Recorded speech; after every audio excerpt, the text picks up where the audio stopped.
This is a nightmare.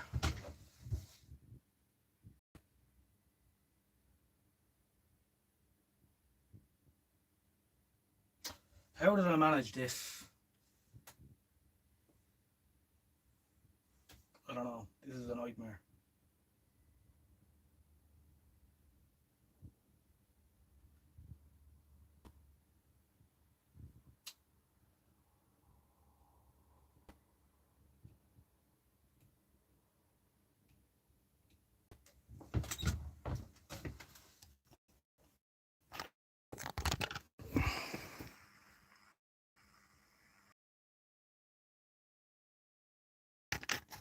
I think you can hear me and see me. Some of this is a disaster. Right, so I was just about to click onto the phone and I went out with, and I didn't know how to go back into it, so give us a couple of minutes here. I'm a disaster with technology. So I need to go out with this, I think.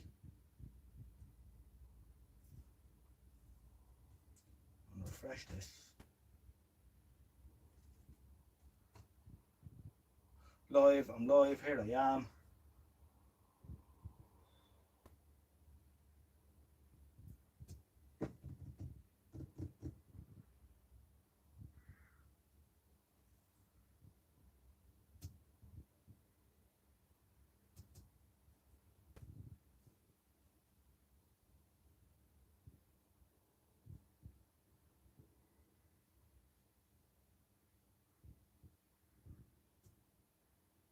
Aha!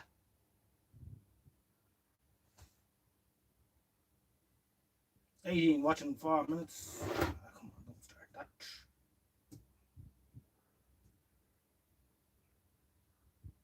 You want to let me see it. It does, Gavin, but I can't see it. Anyway, doesn't matter, I don't need to see it. Because I can read the chat. That's the main thing. Alright.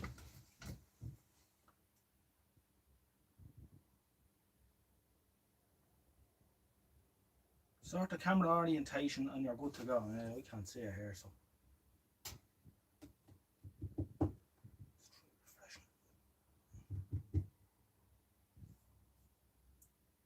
Never going live again, lads. Alright?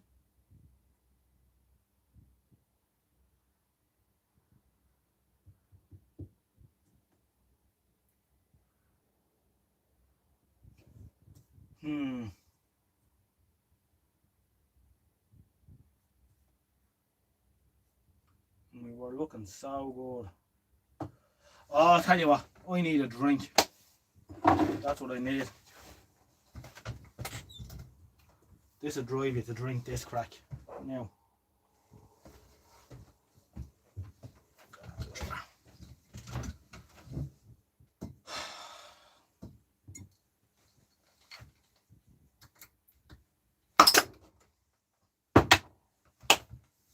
That was a good shot. Wrong type of voice. I'm sideways. Well, that's not good. I'll go up my gavel.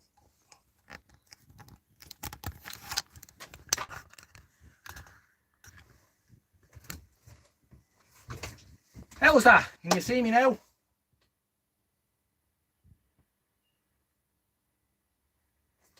Are we good? This is a disaster. This is the biggest disaster ever. I shouldn't have bothered.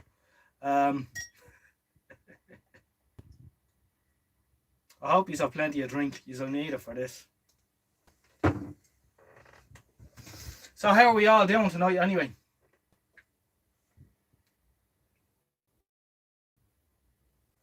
Thanks, Andrew.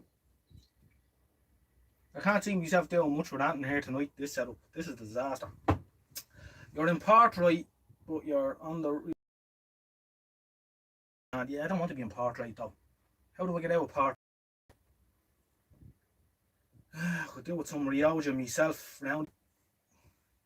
Tell me this, what's on RTE at 9:30 on Saturday night? Not a whole lot. This is probably still better than whatever crap they're putting out. Anyway. Not a lot. Yeah, well, you'll have to forgive me. This is my first live stream, so I really don't know what I'm doing at all. seemed like a good idea at the time though. Someone say something in the chat quick. Took some time, but found you. Yeah, I'm here, Rob. I'm here. I was looking so good. I always had to feck it up at the very last second, you know. That is taking. Hey, Stu. Love the channel. What first got you into vintage TV and radio repair? Hey, Gavin. Just said that to my wife. Anything better than RTA? Well, thanks, Gavin. Yeah, wouldn't be hard. They're not really competition these days. I always thought about doing a bit of radio though. I'll be like a Joe Duffy type person. Joe Duffy is this sort of radio talk show host here in Ireland. Deals with all the old grannies from 2 o'clock to 3 o'clock every week, something like that. Yes, sorry, someone asked me a question. I was going to answer them, so I really should. Stu Burchell, I hope I pronounced that right. What got me interested in vintage TV and radio in the first place? Well, this is a story that I have relayed many, many times on my channel over the years, but I'll relay it once more. And an important point, I want to say hello to Mr. John Twomley out there, my mentor and oracle on all things vintage TV. I know he's watching me tonight on his iPad at home with the feet up. So how are you, John? Hope you're keeping well. Good to be talking to you earlier on, and I hope to see you during the week. John owned a television shop in Swords, and when I was very small, my grandmother rented a television off him, and once a month we would go up to pay the rent for the TV. I would have been about 5 or so, and I was always fascinated. It was sort of a house converted into a shop, so you had a front room and a back room. Looking into this door with the backs off and the TVs, it was fascinating. So not long after that, I started going into the shop on my own after school. Then I got a little Saturday job working with John, mainly changing the flexes on old irons. And he would collect up over the week, so it would be 5 or 6 of iron actually that I used to do. If I can put my hand on it, I'm too far away.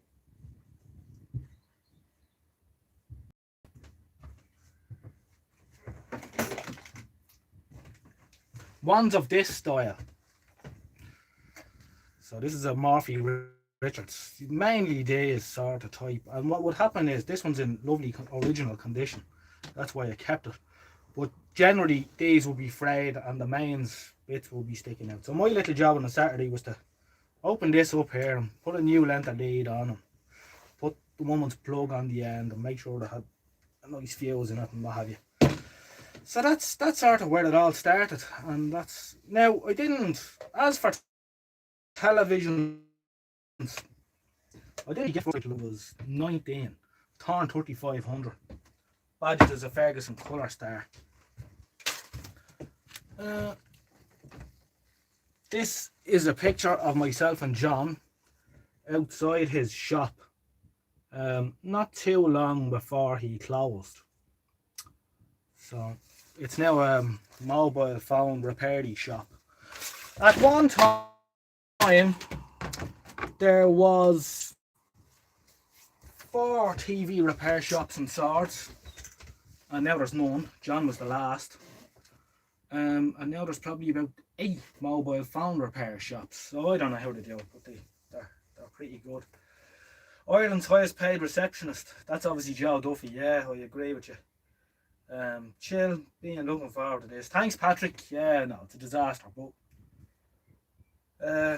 we'll practice at it and we'll get going. There's 23 of you watching me now. Saturday nights are dull with this lockdown, aren't they, lads?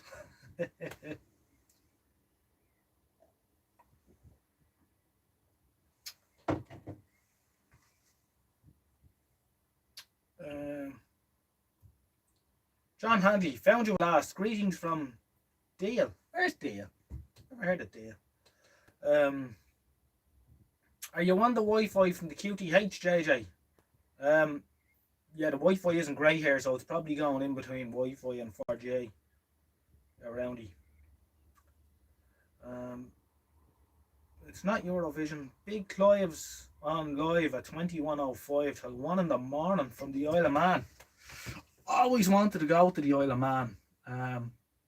Get there one day, I hope. Looks like an interesting place. It's good now again. Oh, I must have dropped out, did I? I'm gonna have to work. I'm gonna get one of those Wi-Fi hub things for the shed. Probably about 60, 70 feet away from the house here, so it's not. Now, generally the Wi-Fi's alright, but there's a few devices on at the minute. So, because I have the tablet here, or the it's a Microsoft Surface. It's a bloody great job. So I have the phone streaming and then the computer in the house as well. So it's probably or whatever. Matt Edwards, Vintage Electronics and Cars. Love your. Always enjoy, especially vintage TVs. Keep them coming. Yeah, I haven't been doing much with. I've plenty of them. Actually, I have.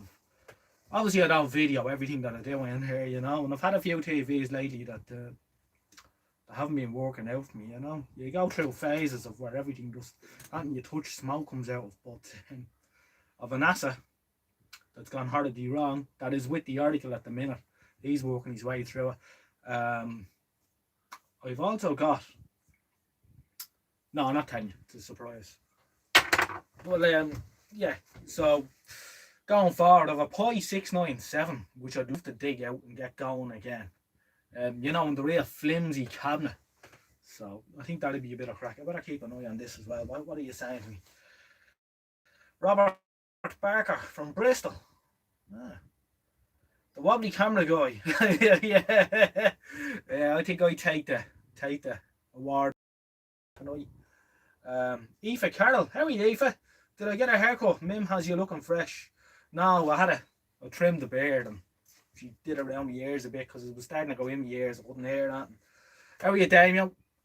I don't speak Russian, unfortunately. Looks interesting. Don't be shy about the tellies that went bang. No. But that's generally. Well, you see, unlike being live, when you're making the videos yourself, Taz, you know, you can have 100% success rate. Oh, yeah. Every collector should have a Pi 697, yeah. What really upset, Taz will know who I'm talking about, a couple of years well, the TV fella as well.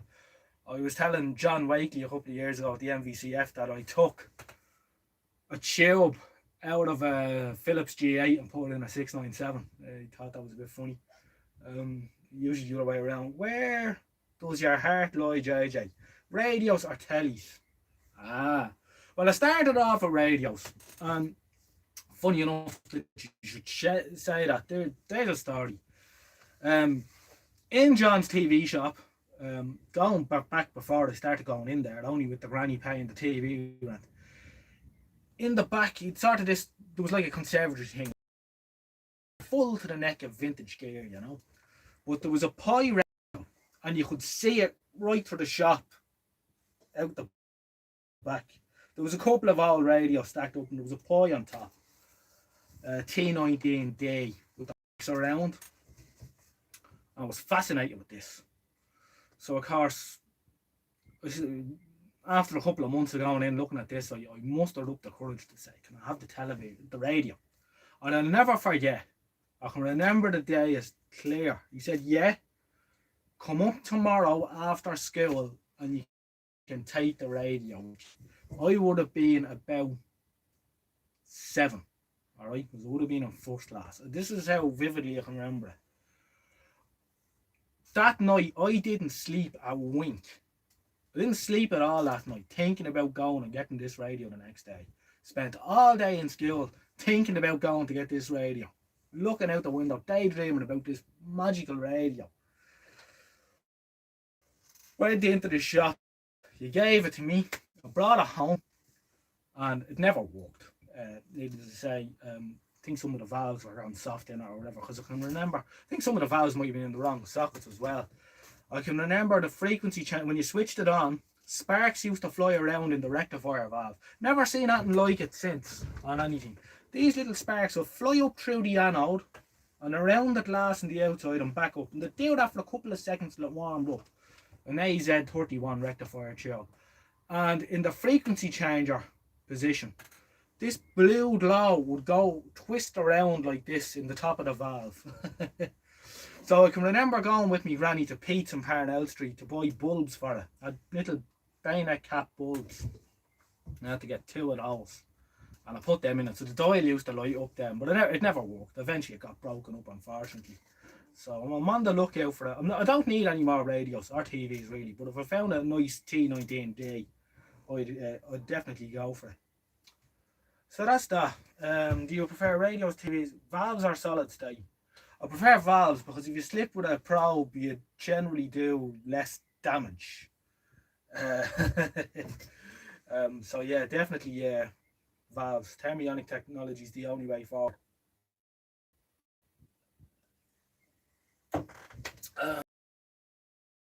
About coming out and doing this and then effect up the camera and kind of shine off it a little bit, but I think we're getting over that now. I'll make sure. Greetings from Canada, Patrick Jones. Patrick, cheers to Canada. We watched the Trailer Park Boys. I don't know if you've ever heard of them. Is everyone in Canada like them lads?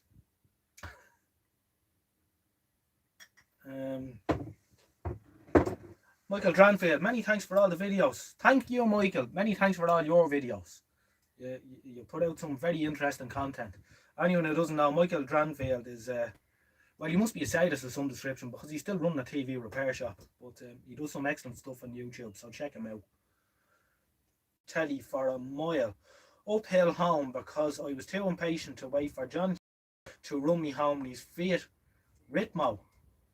I must have been about 10 or 11. Yeah, bringing TVs into the house would have been a no-no. Radios, yeah, but TVs for me when I was a kid was a no-no. Which is a bit sad because one of my Saturday jobs in John's shop was at that time, which would be going back about 25, 26 years ago, all the rental sets were coming back into the door at a rate of knots. And my job on a Saturday then was upstairs in a bedroom in the shop with a hatchet disassembling televisions.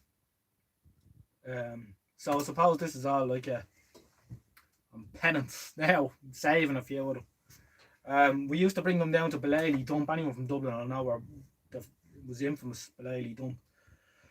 After a while they were coming in that quick, we couldn't break them up quick enough, so we used to just bring them down and roll them down the hill. Sad, but you live and learn. At the time, of course, they had no value at all to anyone. How are you, Tommy? What's the drink tonight?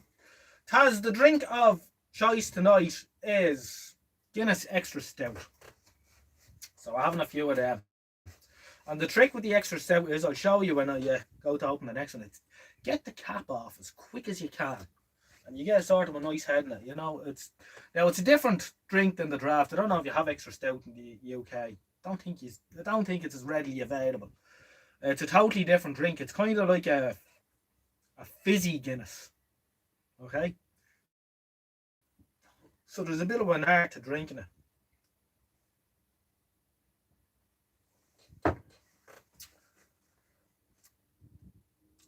Does Roundy think I should turn off my Wi-Fi on the...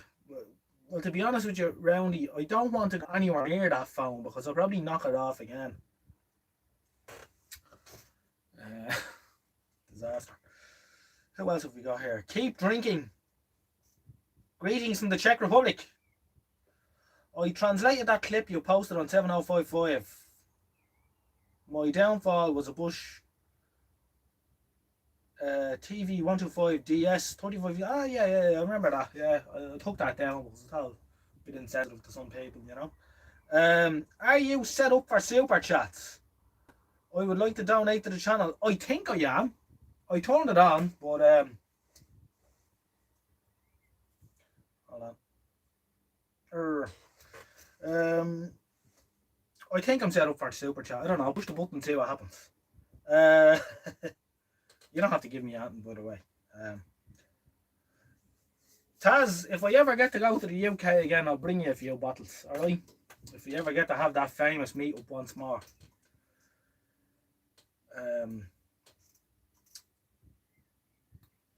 Yeah, you're right. Mrs. Ojnoj has it down to a T. We'll have to pay. I'll have to go to. I'll have a go, boss. Yeah, no, you're certainly the expert.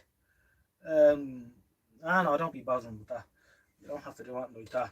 I haven't actually got paid yet. The money, the money thing goes into like a Google account, and then you have to build up €70 in that before they'll pay you. Why are we in vertical, Kyle? Kyle, we're in vertical because I'm a clown. I don't know how to operate technology. Okay, that's basically why. So I apologise for that. Um, I knocked off the phone the first time, Kyle. It all went horribly wrong. Ah, no, that's madness. That's madness. There's no need for that.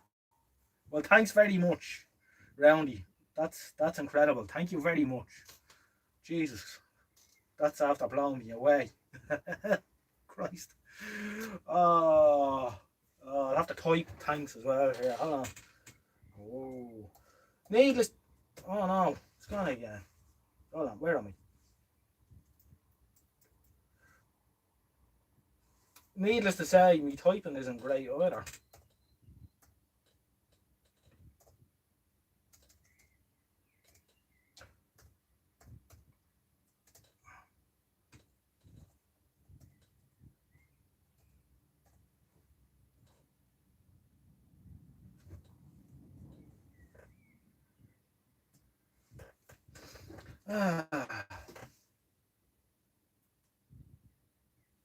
Okay. I don't say because it's sort of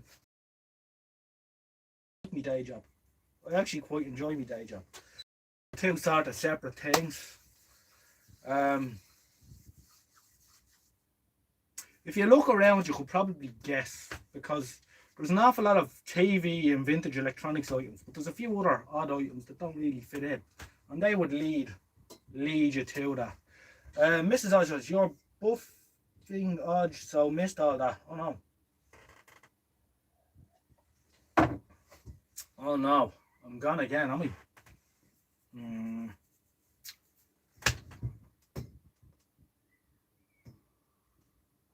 Am I back? Oh, this isn't good.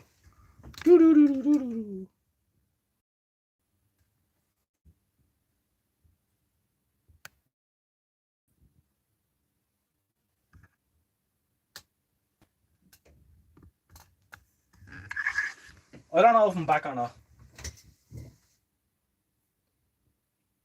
Bus. I read that as something else for a second there.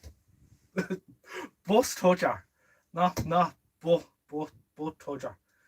You're back just since our comments to Roundy. You started talking about job. I think. How many tellies do I have? B4L Funny Times, excellent YouTube channel.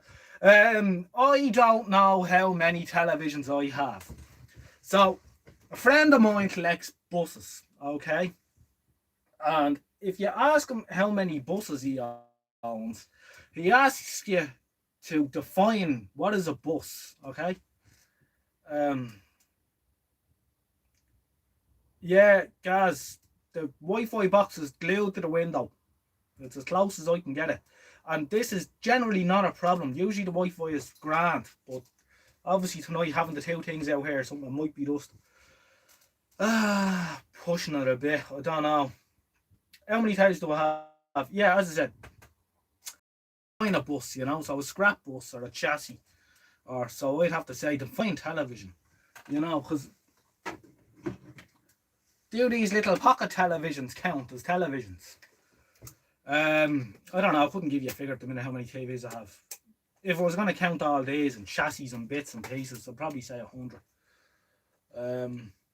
Don't ask me how many radios I have. I have a 20-foot shipping container full, so that gives you an idea.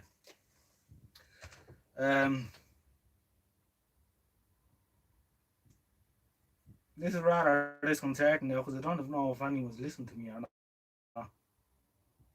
Can anyone hear me? Mrs. Ojnoj, can you hear me out there?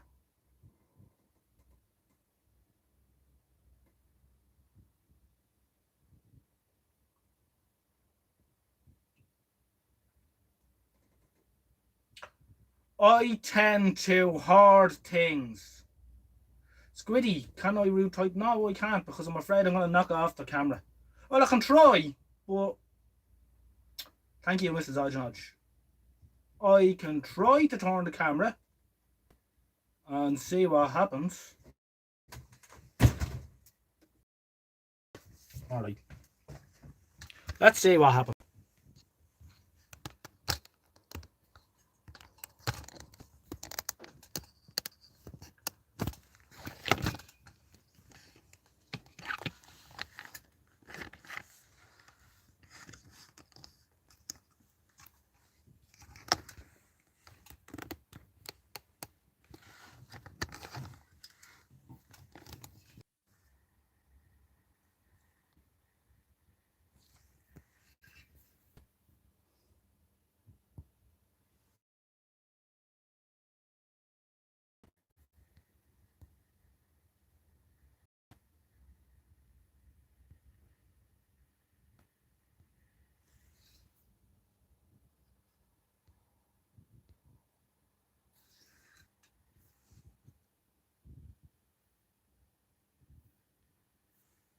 No, it won't let me, I'm afraid.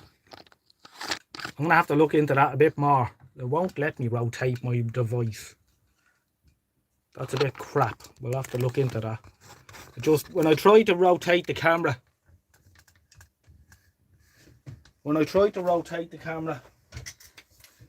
maybe knock off the Wi-Fi and just go with the phone internet. Yeah, I'll do that. This is a disaster. I'm sorry about this, lads. I even put on my shirt and tie for tonight now.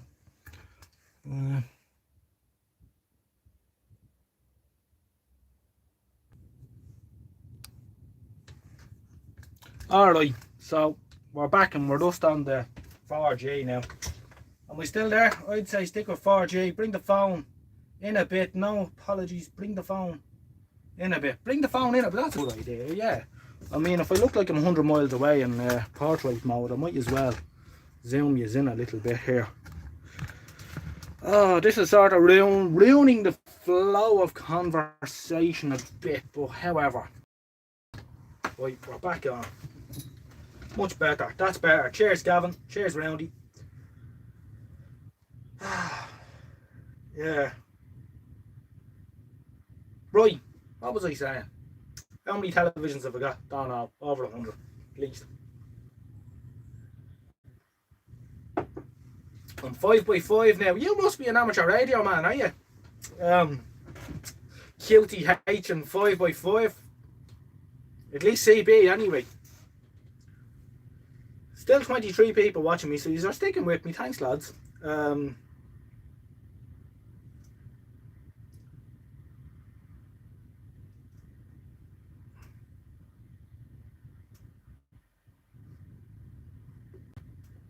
Yeah, sorry, Squiddy, I can't turn the phone. I tried to turn the phone.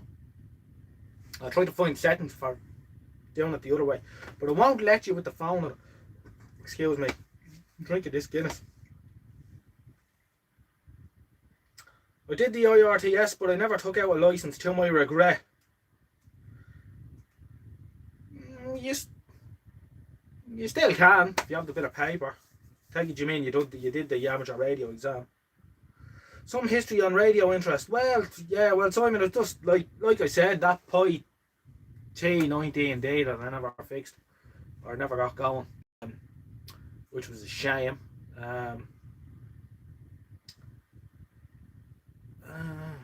Wobbly camera guy. Yeah, you can't call yourself the wobbly camera guy anymore. Yeah, so the radios, I always liked radios anyway, from that. As I say, the TV thing only came in when I was 19.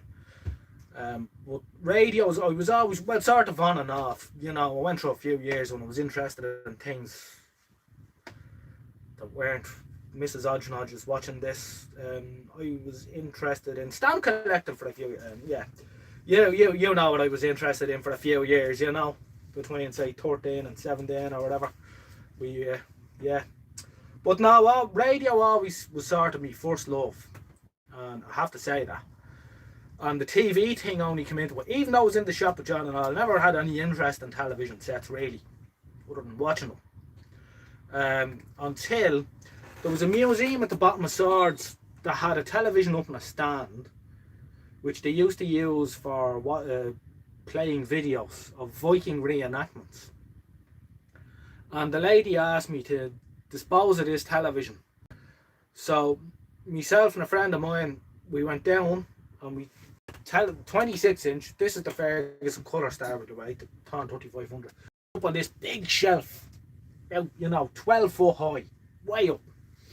So there was this wooden rickety ladder, and my mate held the ladder. I transversed the ladder up to get the television, and I pulled it forward. Now anyone that knows what the Thorn 3500 is, the 26 inch one, knows myself in. Anyway, turned it down and sort of slid it down the ladder. And I had this sort of a 4-wheel hand truck. I'll tell you what it was. You might know in the supermarkets that they have these trolleys for doing the stock, the 4 wheels. I had one of those that had the top part cut off, so it was like a flatbed one of those. Brought the television down the stairs onto that, brought it up to the house. Had it sitting in there was 2 televisions, by the way, so little noise. There was that, and there was a Bosch TV 161 that had a completely knackered tube in it. We brought the 2, which belonged to a fella called, his name's gonna on me head, doesn't matter, he was an alcoholic. Anyway, brought the 2 televisions up, and I was gonna break them up because I'd practiced at that. And I went up to John and I said, John, I've got these 2 televisions down in the house. And he says, don't break them up, I'll go down and have a look. And he came down that evening after, when he was locked up in his shop. And he seen the 3500, he says, I bet we can get that going. And sure enough, we did. I had it for ages. Now the tube's knackered in. It since blew up. There's something wrong with the power, something went in the power supply. At the time, I didn't have a chance to go near it. I wrapped it up in cling film, and it's like that 7 or 8 years now. So it's going to make an appearance on the bench at some stage. The tube is soft, the tube is gassy, so flares. But so if I could get a decent A67 120X, I'd definitely sticking into it, because that was the first television that we got going. After that then, the Bosch TV 161, the tube was completely knackered, and that worked for a few years, and then it stopped working. Doesn't matter. Yeah, he was a total pisshead. The poor granny, his wife died, and he lived in the primary school. Now this is before my time. He lived in the primary school that I went to, and part of the school was divided into like a house, and my poor granny used to have to go up every day and wake him up, and he'd be invariably lying twisted drunk in behind the door. You have to push the door open to get to him, you know, to make sure he was lying. He used to walk through the school classroom with his piss pot. He had to go down to the classroom to get to the toilets to empty the pot. There's no toilet, and he'd walk through the middle of the class with this jug of piss, you know. Only in Ireland back in the 70s.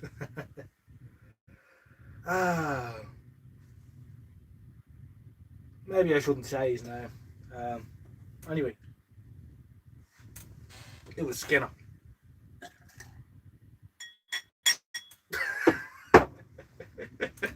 What's the worst rattle you've ever got? Oh, you mean with electricity? Mine was a finger on each anode of a 5i3 outside of my ESB days, when I was on the tools, that is. Thought that it was peeled out and was checking the valve socket. Well, that's going to hurt. That's not something I'd recommend. What's the worst rattle I ever got? Back when I didn't know much, there was a chap called Reynolds in Elfla. I don't know if he's still alive or not. I seen him a couple of years ago. He sort of looked like he'd sort of 1.5 feet in the grave at that stage. God love him. But he asked me to have, John wouldn't entertain any of these characters, by the way. So this came to me. I was about 13 or 14, but he had this Danzet record player. Said it wasn't working right. So that was grand. There was an awful hum off it. So with the articles of Voice of 14, we discovered that, you know, cap was gone or whatever. But he had wired up for disco effect, right?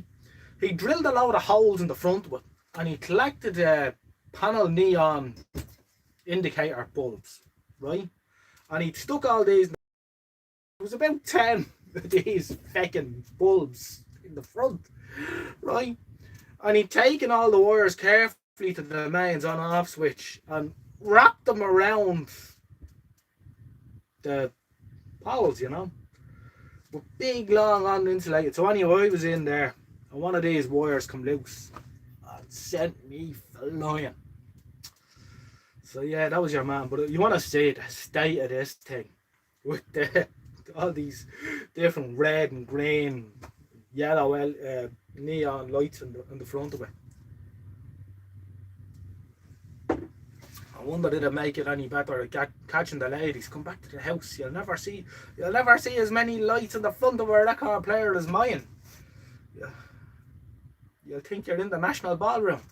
Alright, Mrs. Ojnoj, I went flying on an old door downhill in the snow into an electric fence. Does that count as a rattle? I'd imagine it does. I'd imagine that does count as a rattle. You never told me that before.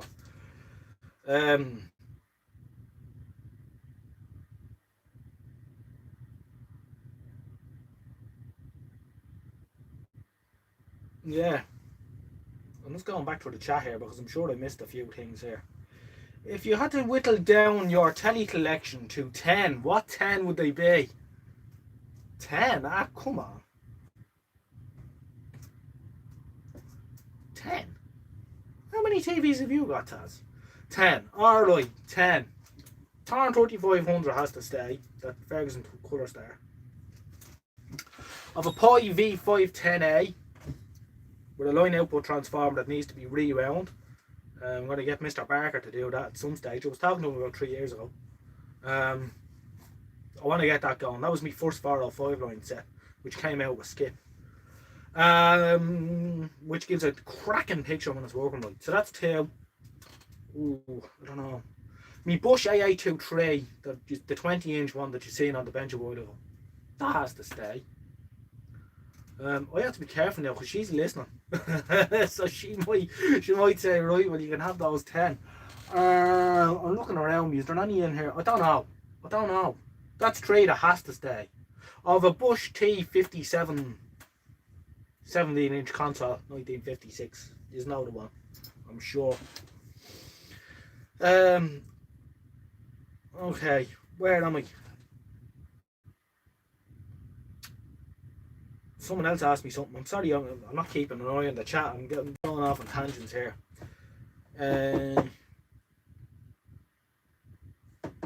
Andrew Cottrell. Ever worked on early colour dual standard sets? No, unfortunately I haven't. I haven't even seen one in Ireland. I know there's a few floating around. I'm hoping that one day I'll be driving through town and I'll find one in a skip. But I think it's unlikely. And they're going for mad money now. You know, they're up £700-800. And they're thin on the ground, and they were thin on the ground in Ireland anyway. So out of those, I would like a Thorn 2000. I think that'd be the first one I'd want. Baird 700. That looks like a monster of a machine. I'd love one of those. And probably a Bush CTV 25. Although that would probably burn the house down. And probably the after that then I think the Pi would be a nice one. Seeing a Pi in action. Seeing a Bush CTV 25 in action as well. Thought they're a nice set. And the Philips G6 of course. Oh, that television. Seeing one of them going too. These were all over in the UK as well. G6 is a lovely TV. I really would like to. Actually, you know, I'm going to change that. G6 first. Tonner 2000 second.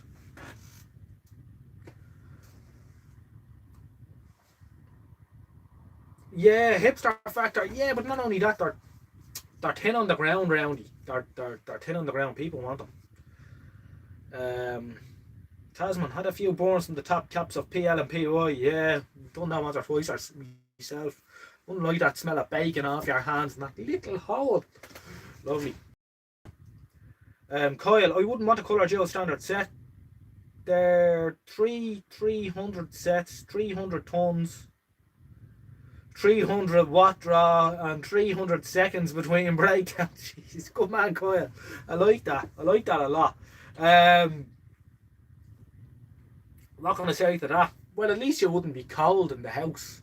Because when the television is working, you have a 300 watt heater in the corner. And when the television is broken, so you're keeping yourself active. Repairing it. Bacon smell. Yeah, you know what I mean, Taz. You know what I mean. Now, how to open a bottle of Guinness. Bottle open now. Lighter. Can you see this? I think you can't see it. I can't see the camera. I have an elaborate array of mirrors which sit behind my phone. You know, most YouTube and fellas that are at this are good into technology and they've got, like, you know, cameras and software and stuff. I use the phone with a mirror behind it to see if I'm in shot or not. So I can't see because it's so close. Anyway, here we go, right? Put the bottle between your legs like that, hold it tight, get that, and then you lever her up, right? Now, that's how you do it.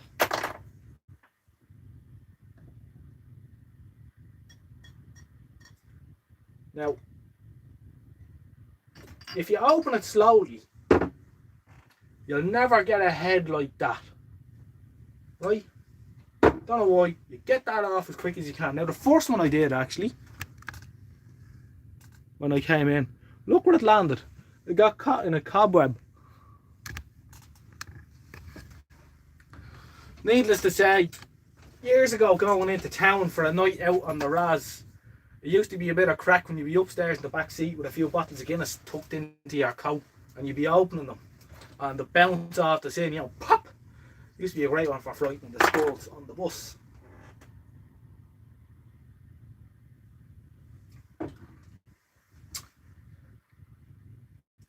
Andrew Cottrell had a Philips G6 when he was a kid. You need it. Rob Titteridge says, I need a G6. I do. Mrs. Ojnoj is going to say I needed like a hole in the head. I've 10 televisions I couldn't get rid of. The Grundig Megatron, lads. That's a recent collection, and it's a modern enough set, being 96, 97. But I love it, and it's working great since I got it going again. And it even has a VGA connection on the back. I don't know how many lines it's displaying when I plug the computer into it, but it bloody looks good. Now, the only thing is the focus shows up because of the higher definition, but great television. I've never been able to do that with my ciggy lighter. Not that I've got any anymore. Nearly 2 years stopped. Are you on the electric cigarettes now, or did you knock them on the head altogether, Taz? Yeah, it's a bad old habit, really. I gave up smoking 6 years ago now. More? Yeah, 7. I used to smoke player cigarettes. They stopped making them when I stopped smoking. Yeah, when you're in the house, you need to say bang first before popping the bottle so you don't frighten the dog or Jack. That's right. The dog's become accustomed to me opening bottles of stout. So if I say bang, the dog knows what's going to happen next. Just knocked them on the head. Oh, good man. Dead on. Fair play to you. It's not the easiest thing to do. I did the same myself. I wasn't a big smoker though, in fairness to me. I wasn't a big smoker. G6 did run very hot. 25-inch ones were like coffins. You could probably end up in a coffin quick enough for the G6 in your gaff too if it went on fire. The Megatron is like the swan song of CRT TVs. Yeah, I'm inclined to agree around. I'll tell you what I did have, but I let it go. Like the last Samsung Slim Fit TV. Anyone remember them? 2004, 5. We used to get a good few of them into the shop to repair. There used to be something used to go wrong on the frame stage on them. The line stage. Something used to go wrong the line driver and they'd be all twisted and line linear be out a mile. John used to do unusual modifications to them, which included screwing an awful lot of aluminium to one of the transistors. Enjoyed what I've seen. Got to go now. I'm at work. See you next time. MFD 70. Good luck. Thank you for dropping in. And I see you have a London Country RT there. The RT is a lovely bus. Okay. Thanks for dropping in. See you soon. Yeah, Samsung Slim Fit. They were crap, weren't they, Taz? And I'll tell you why they were crap. Because when you look at them, the phosphor stripes in them, they're normal in the middle. But because it was such... What was the scanning angle on those? It was ridiculous. Like 170 degree or something. To get around focusing and geometry errors at the edges, they just made the phosphor stripes wider. If you have a look at it, didn't like the picture on them now, to be honest with you. Although some of the last more conventional Samsung sets had a lovely picture.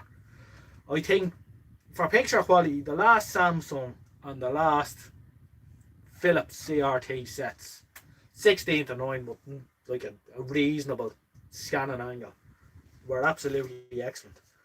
Michael Dranfield used to be a Samsung dealer. They made good sets then. They did make good sets, in fairness to them. Their CRT sets were better than their flat panel sets. I think the reason why I say that, by the way, is not true because I'm a genius on televisions, but the one brand that kept popping into John's shop week on week was Samsung. It would have been the most proliferal television that was coming into the shop for repair. But it could all be repaired, so I suppose that's a good thing. Mounty looked good in Harvey Norman or wherever when I bought the bastard. Didn't last long and I went for an LG Plasma. After that, still going strong after 12 or 14 years. But the RFI, yeah, the Plasmas are a killer on the HF bands, alright. It's a wonder how they let them out, causing that much interference on the old RF spectrum. I wonder to see if Carol's still watching me. Is Damo still there? I don't know. Probably gone to sleep watching me.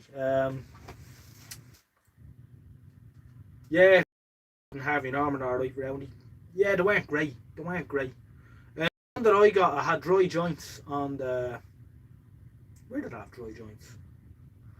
Oh, there was sort of scanning correction resistors or something. Yeah, it was all weird. I know, yeah. Did the joints. We're here! I bet Damon's going to be slagging me about this for a month. Or 3. Kyle, wasn't it an old Plasma that got in the news a few months ago for knocking out a village's broadband? That's right.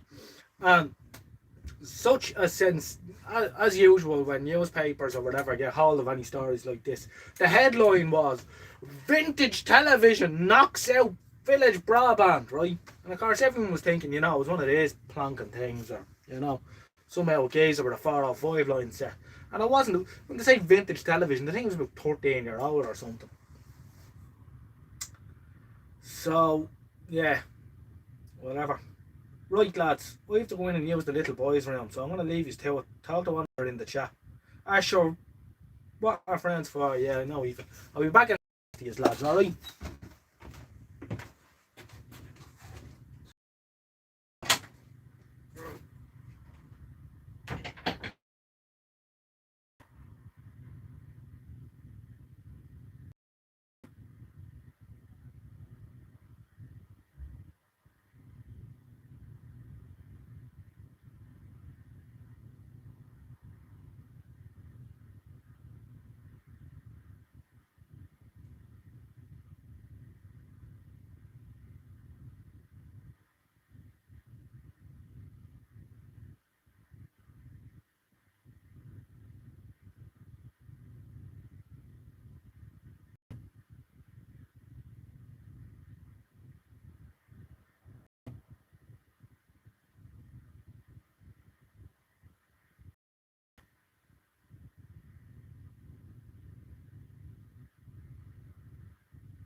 Right lads, I'm back.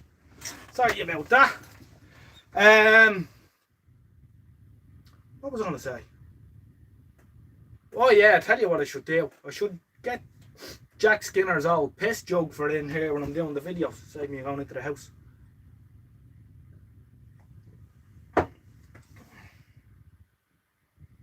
Yeah, Taz, everyone was a bit concerned. I remember reading on a couple of the forums that you know, they're going to ban 405 line TVs or something.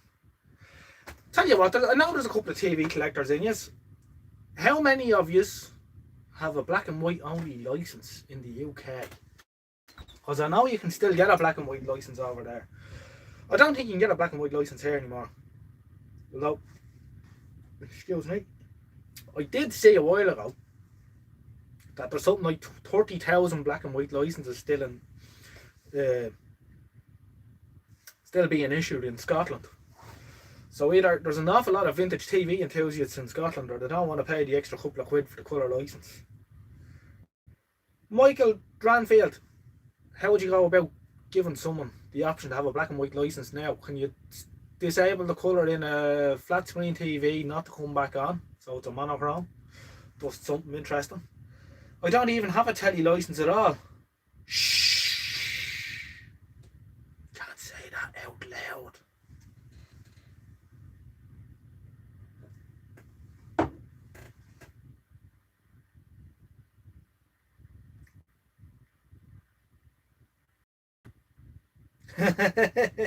Good one, Mrs. Ojnoj. The electric fence, yeah. The electric fence is a bit of a nuisance, but to be honest with you, I don't hear that anymore when I'm listening. It doesn't bother me at all, which is a good thing, I suppose. I suppose your brain makes a sort of a natural low pass filter for the electric fence noise. It just cancels out. Roundy, I want to say a special thanks to Roundy, not only for the donation, which is incredible. That's after blowing me away. I don't think I make €20 1 month. But if it wasn't for Roundy, nobody would have known. When I went into the house to Miriam, I said, how did you find me when I fecked up the camera? And it was Roundy that sent a link into that video. So thank you very much. That's really helpful. I see there's 23 people still watching me. I'm just wondering, is there a lot of people waiting for the video to start on the other side? I don't know. Anyway, thank you very much, Mr. Mooney. That's a big deal. Where are you from, Mr. Mooney? I think you said you were from Cork before.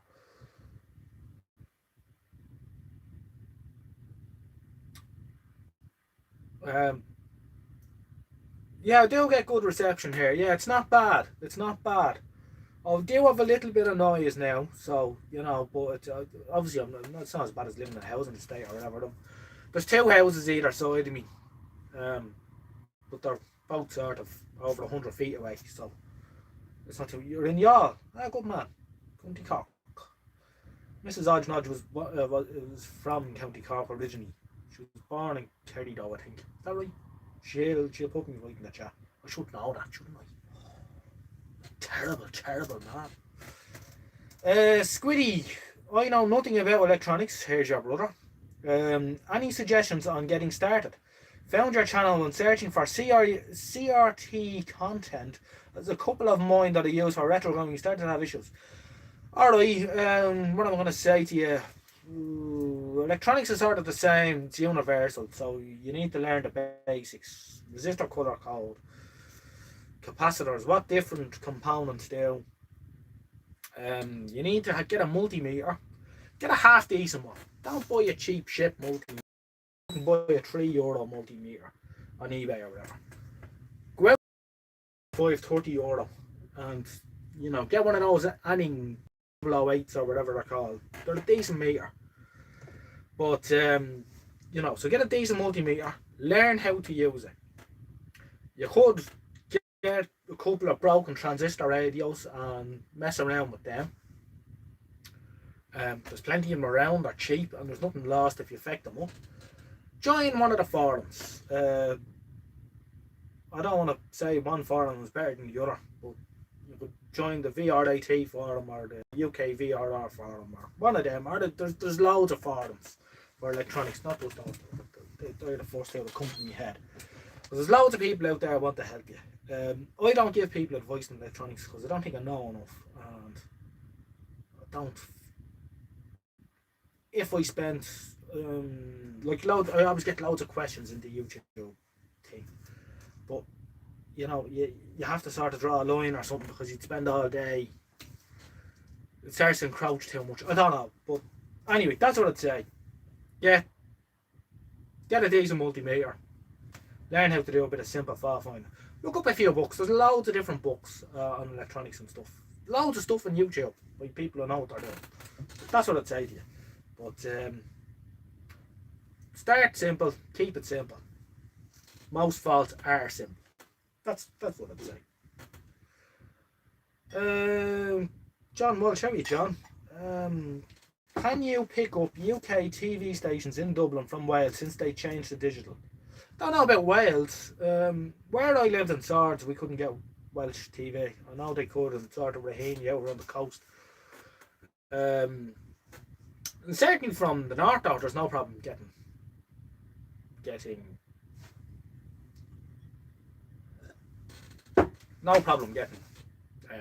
Freeview from the north. No problem at all, John. We had a Wolsey Colour King that was half rotten on top of 15 foot and one 10 foot pole mast in our back garden, and we got a bit of a rough colour picture on the BBC. It wasn't bad though. Wolsey Colour King's a great area.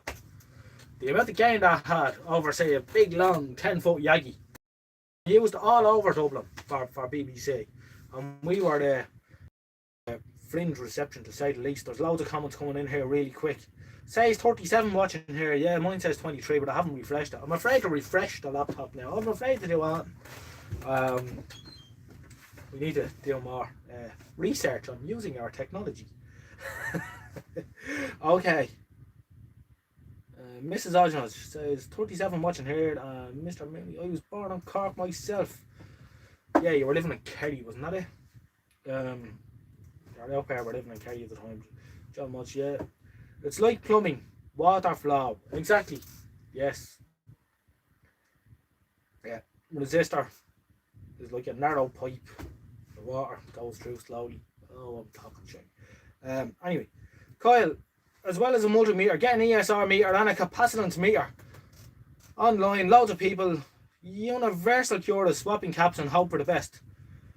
But that's not expensive, and teach now. Bang on. 100%. I do not agree with just whipping all the caps out of a thing. And I see so many people that get, like, say, hi-fi separates or whatever. And they'll say, well, here's the hi-fi separate here, like this machine up here that I have, right? And can you see that? Yeah, this is a NAD, New Acoustic Dimension Stereo Receiver 7030. It was a nice bit of gear in its day, 1972, I think. And you'd see something like this on YouTube, right? And a fellow would put it up on the bench and go, yeah, look at this, it's working perfect. We're going to change all the caps in it anyway. And he changes all the caps in it and he turns it on again. Look, that sounds brilliant now. It doesn't sound any different at all. There's no need. I never had the back off this thing yet. And I pulled it out with skip. I use it with leads here for either playing my phone through, for music, as a radio. And I can use it for sort of as a signal tracer. I have a little thing I made up with two blocking caps, so I can use it as a general workshop amplifier, and it's a lovely radio. The only reason why I sort of don't take more care is two of the knobs are smashed, and there was one in the bottom I was skip a couple of years ago that was in an awful state but had both its knobs intact, all its knobs intact, and I was looking at it and I was thinking, I should take that home for some reason. I should dig that out, and I couldn't remember why. And then I came home and I looked and thought, feck.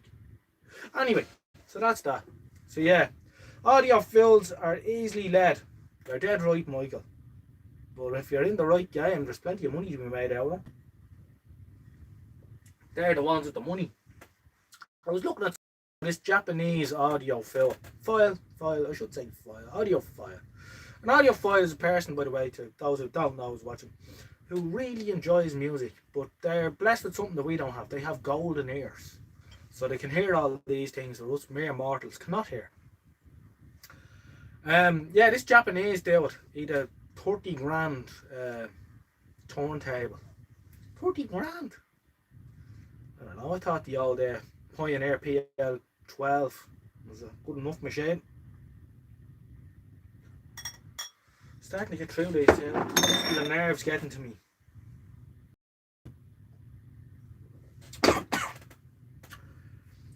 Yeah, you're dead right, underscore. The audiophiles have completely destroyed the price of valves, and it's not only the ECC 83. It's also the likes of, I'm sure some of you have seen this. I'll give you a squint at this.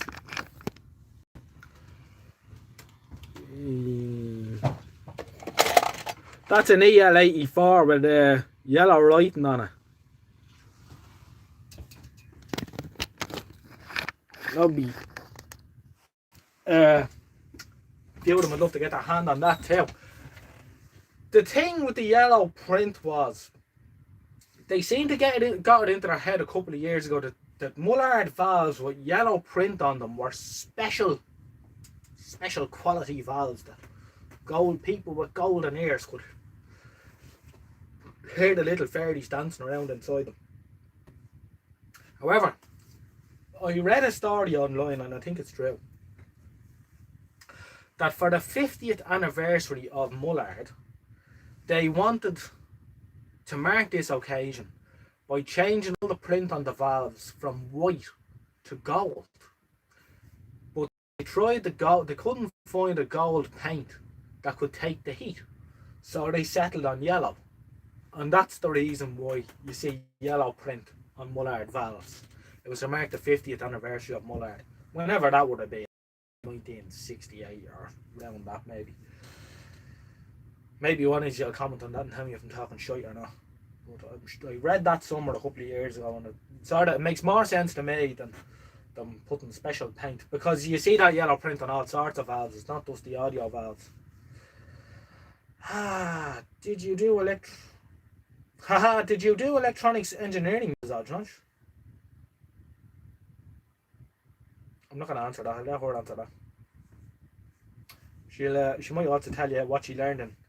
The best thing I learned in college was how to put. Oh yeah, she already said it. Yeah, I remember when I met Mrs. Ojnoj, I was telling her, I might have one or two TVs and radios at home. I hope you don't mind. And she said, yeah, I did electronics in college, and we used to put the electrolytics backwards on the power supply, and the smoke used to come out of them. Yeah.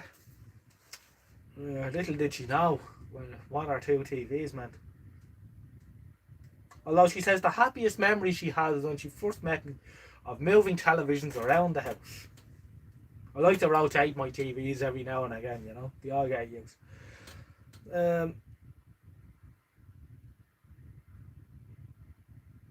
Not sure if the yellow print was for the Mullard anniversary, but some say the yellow sound better. Yeah, I've been collecting all the yellow valves. Actually, what I should really do it, I wonder. Here's one for you.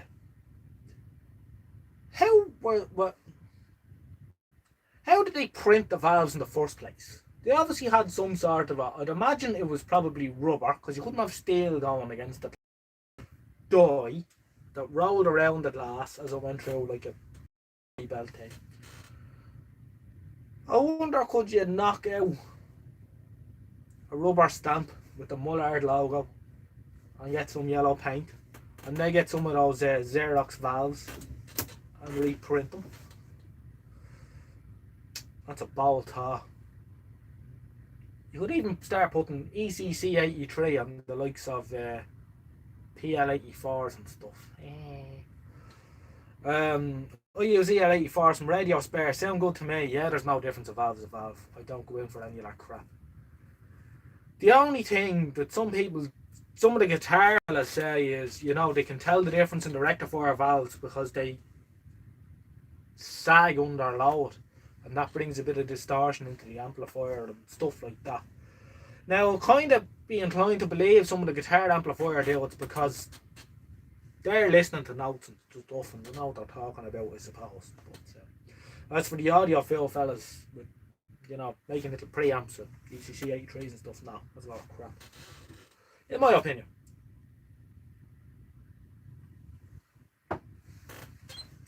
Dyed graphite. Yeah, I don't know what the actual print is, because I know one thing, it rubs off very quickly, easily, which isn't good.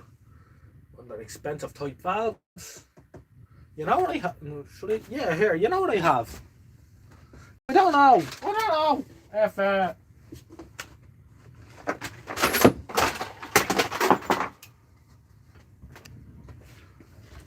was going to use these for target practice. You know. But then someone told me these are worth a few balls. They are genuine new ones, stock, by the way.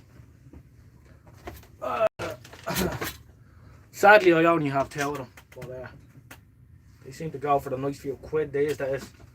But I'm keeping them for some. Well, I suppose they're not making any more of them, and every day someone breaks one. So they could be worth super money in a couple of years, and I'll be able to retire.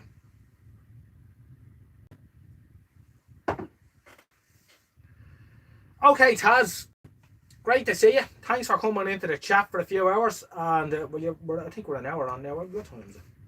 Yeah, we are. We're an hour and 15 on. Well, no, we're not. We're about an hour on. We should have been an hour and 15. So turned into a mess. But thanks very much, Taz, for popping in. And hopefully we'll see you at some stage in the near future. I don't know if any of you are planning to go to the NVCF in September. It's hard to know if it'll go ahead still or not, but it was sad that the last one was cancelled. I missed that a lot. Myself and John enjoy making that trip every year, but hopefully it'll be back on this time next year anyway. Yeah. Anyway, thanks Taz for dropping in. I'll see you soon. Mrs. Ojnoj, I did roundy 2 years in DI2. Wasn't for me. I have half an idea married to himself, though I can't find an eye roll emoji. Ha, God, boy. It has.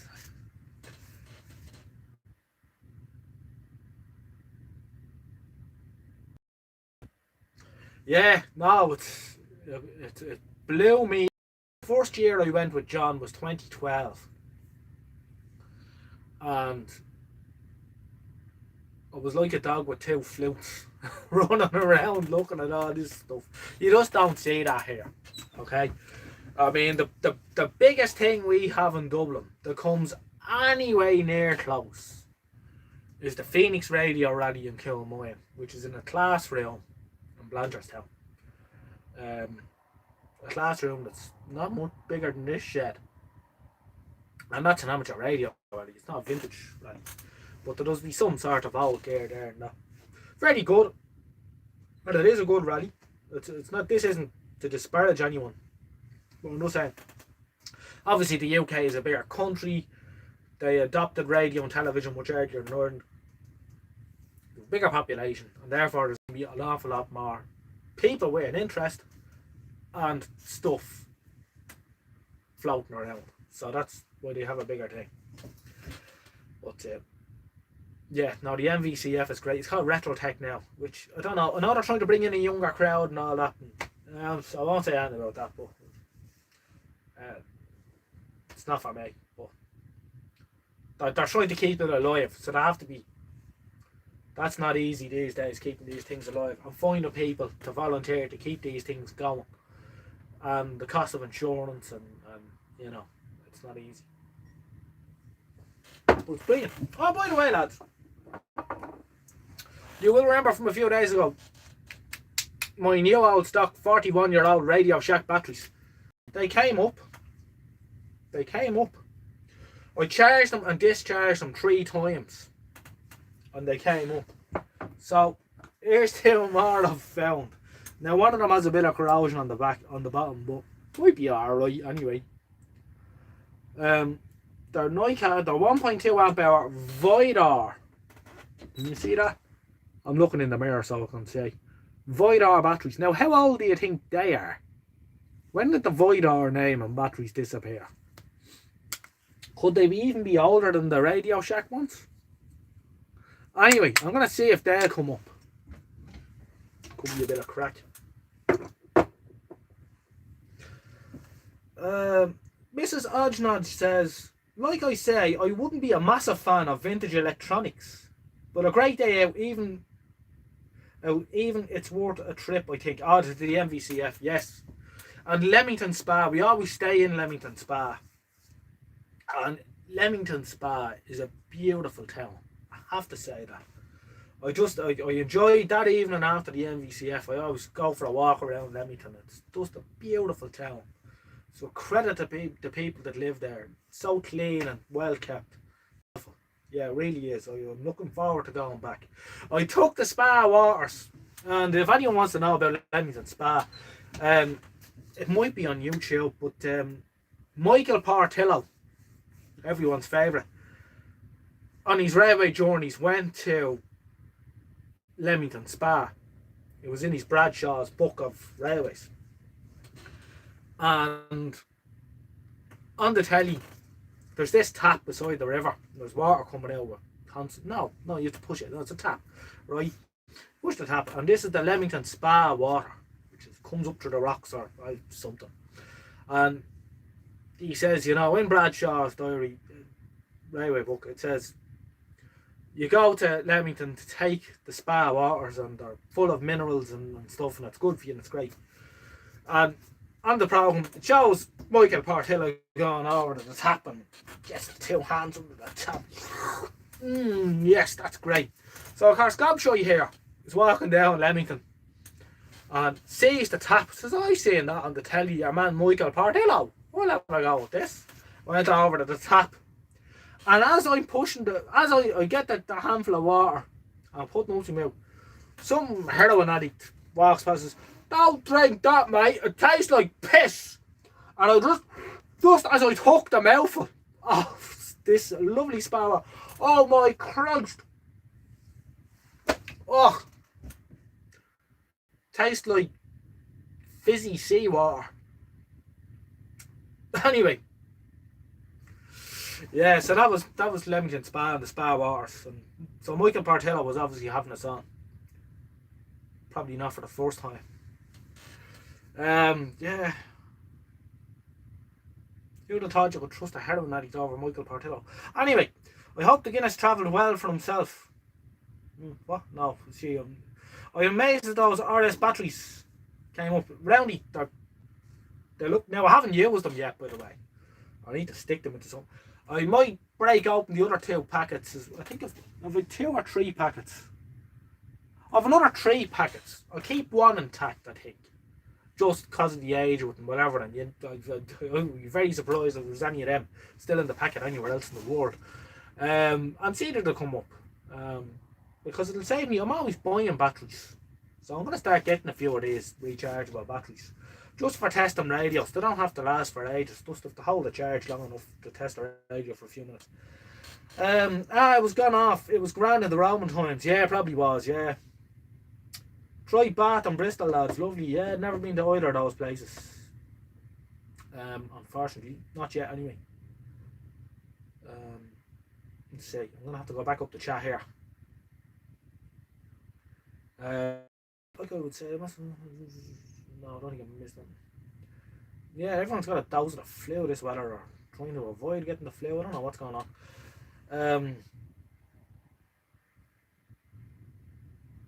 Yeah, we're doing well. Alright. So that's a couple of stories anyway. Yeah. I wonder if I can attach this one in the cobweb like the first one.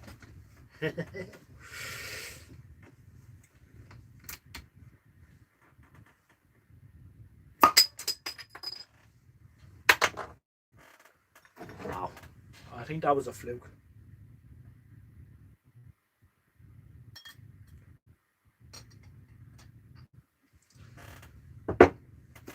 Sponsored by Fluke Multimeters. See the way I said Fluke? I wish I was. The Fluke are watching. I would like an 87 Mark V, please. Yes, I'm open to plagiarising myself. Or plagiarising? That's not plagiarising. I'm open to making a fool of myself for the Fluke 87 IV. Anyway, Be some laugh if I hit the phone. Yeah. That's one way of getting out of it. How's the wine going, Roundy? Roundy said he was going to get a bottle of wine, so is he halfway through it yet? Yeah, we're cracking on with this. We're on this a long time. I'm glad you are enjoying this, lads. I'm enjoying this now. As I'm getting into the third bottle of Guinness, I'm starting to get into the mood. This is alright, you know. Live streaming is a piece of piss. We do it all the time. Talking about multimeters, if you can get yourself a decent fluke multimeter, someone asked me about electronics. Who was it asked me about getting into electronics? To go up the chat here. I have the memory of a goldfish. Probably the intellect of a goldfish as well, to be honest. But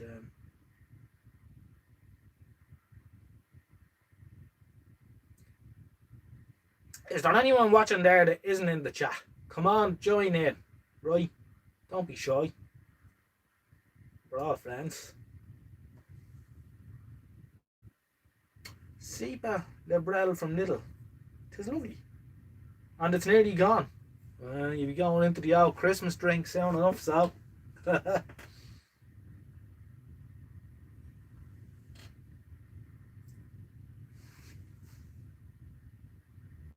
Voidar batteries were taken over by Rayovac in '89. So are these NiCad batteries older? Or did the Rayovac use the name? I don't know. There's no mention of date on them, unfortunately. At least when you find an all alkaline or the zinc carbon, there's a date on it so you have an idea what age it is. But there's no date or anything on them. There's no barcode on them either, which would sort of give you an idea though. You'd imagine there might be a barcode on them if they were sort of, you know, from the mid-80s onward. About mid-80s when they start using barcodes, about that. So they could be quite old. And also the design isn't that special on them either, you know, it sort of has that sort of late 70s look to it. When did they start making rechargeable batteries for use that like this, you know? Rayovac, the plutonium powered Hoover. Voidar used to be yellow and these are red. To be honest with you, Michael, these are the first Voidar batteries I've ever seen. I know of Voidar. They're the first I've seen.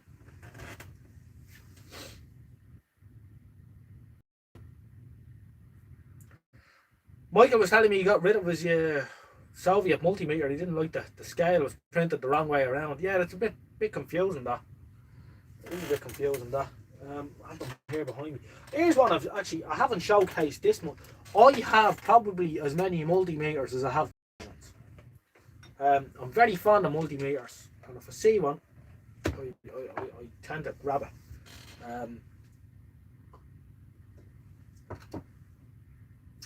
This is the one that I have, right? And it's sort of,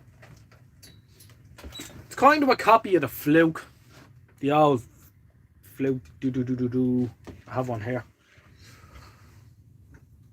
This is my father-in-law's Fluke, which he gave to me as a dowry when I married his daughter. This is an 8020, which is in lovely condition and works perfectly. Spot on, and it's got great contrast on the LCD. Anyway, this one, she has an extra digit. Now, how accurate it is, I don't know. But yeah, she's an extra digit. So interesting. It's branded as an Escort, but I'm sure it was made by someone else, you know. Doesn't say much more. Made in Taiwan, Republic of China. Seems to be close enough anyway when checked against the other ones. Most of these are, they don't drift. You know, they don't drift or they seem to hold their calibration fairly well. Opening beer Canadian style. You don't have to smoke here to need a lighter. I'd say that.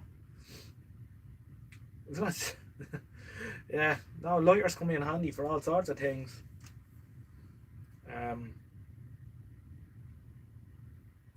Love a fluke, always a good meter. Yes, Simon, bang on, brilliant meters. First fluke meter I was given, and I was given this to a friend, by a friend of mine. I have it here still, and I used it for years.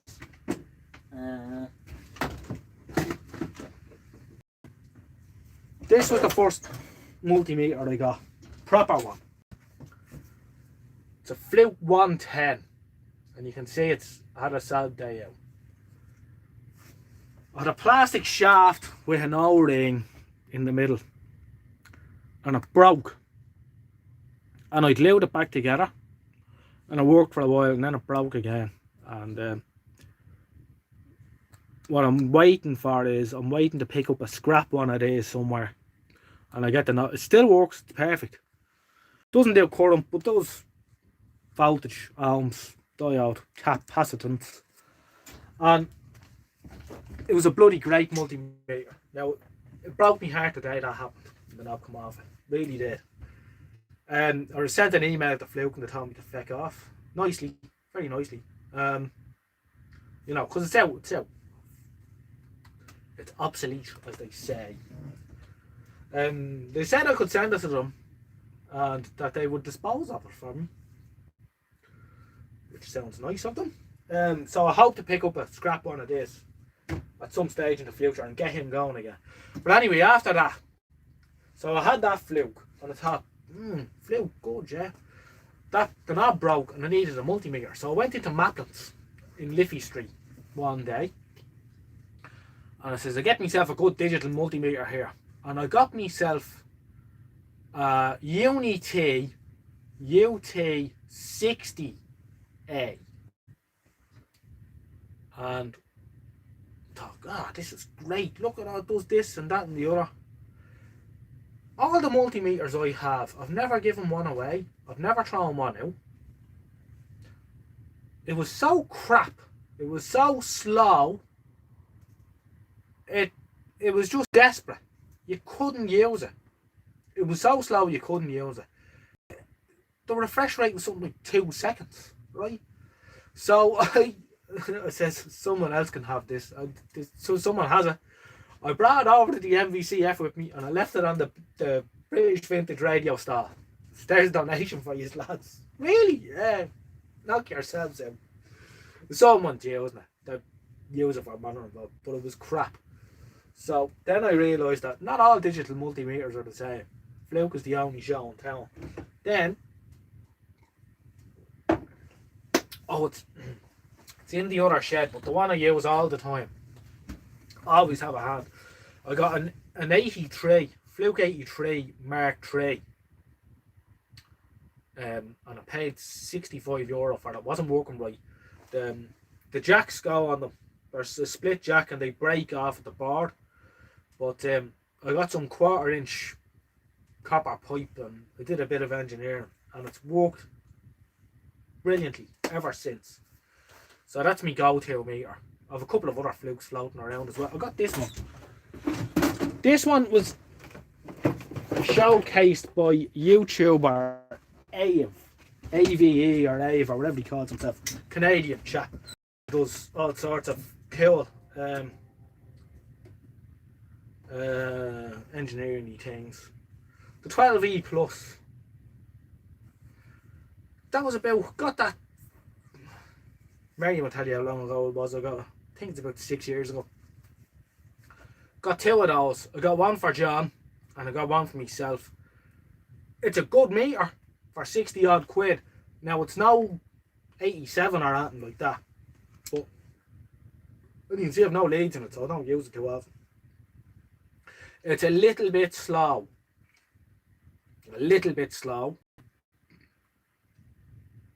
And the continuity range is a little bit slow. Alright? But I tell you, for a first meter and you want to spend 60, you have 60 quid to spend and you can't pick up like a second hand Fluke 87 or something, you won't go far wrong with this. And the good thing about it is it's genuine Fluke. It's not gonna, if you do something stupid, it's not gonna blow up in your face. You're not gonna be picking bits without your face, which is always good. And it's got a lovely big display there, you know, which is good. So that's the 12E Plus. So I would recommend that. It's a little bit slow. I don't know if they're still doing it or not. They're probably in super sale to buy another one now. This is one you don't see too much of either. This is a Fluke 29.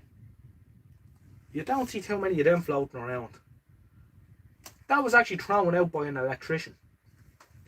And the only thing that was wrong with it when I got it, the switch was noisy and it wasn't working properly. So stripped it down, cleaned it. Now, and it was filthy. Had been everywhere. Now he didn't care because, you know, it was a write-off, cost him nothing at the time when he bought it, and VAT and whatever. Claimed it back and as a business expense. And when it stopped working, I mean, he throws it over his shoulder. I stripped it down, I cleaned it. It's been working perfect ever since. Really happy with it. Used that a bit alright, to be fair. What are you saying? What's going on? George Christophe. Good evening. Good evening, George. How are you? Hope you're keeping well. Thanks for popping in. This is great. I'm enjoying this a lot. We're into our second hour nearly. No, hour and a half. Yeah, half 9, 10, 11. Yeah, hour and a half.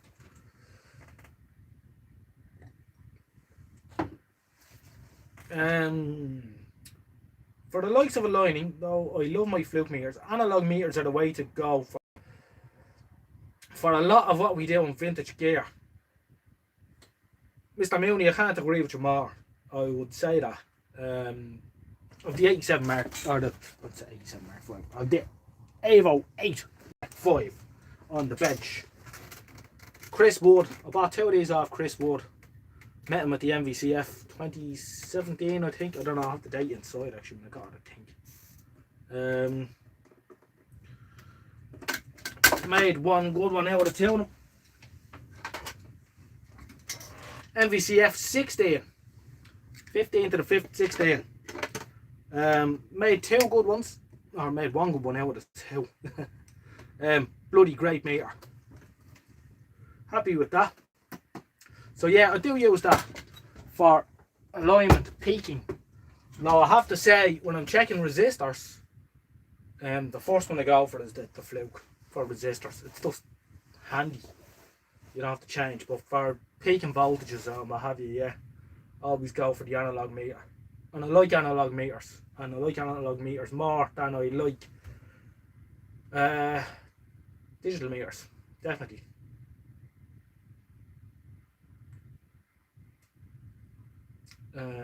Had a Hung Digimeter in the mid 80s, was cheap but good as a complement to my Evo EM272.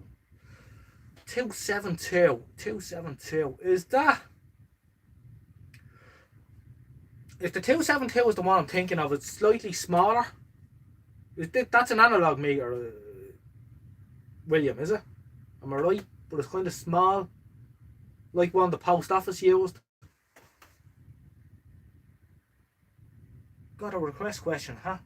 What do you think of a Beckham Mush faster refresh rate than Fluke? Beckman. I don't have an automatic Beckman. I only have a manual ranging Beckman multimeter. That's the only one I have, manual ranging one. So I don't know what the refresh rate is. Super on that. That's a nice meter, that, by the way. Yeah. Of course, like most digital old multimeters that come in here, it's missing its tilting bail. Yeah, it's a nice meter, that.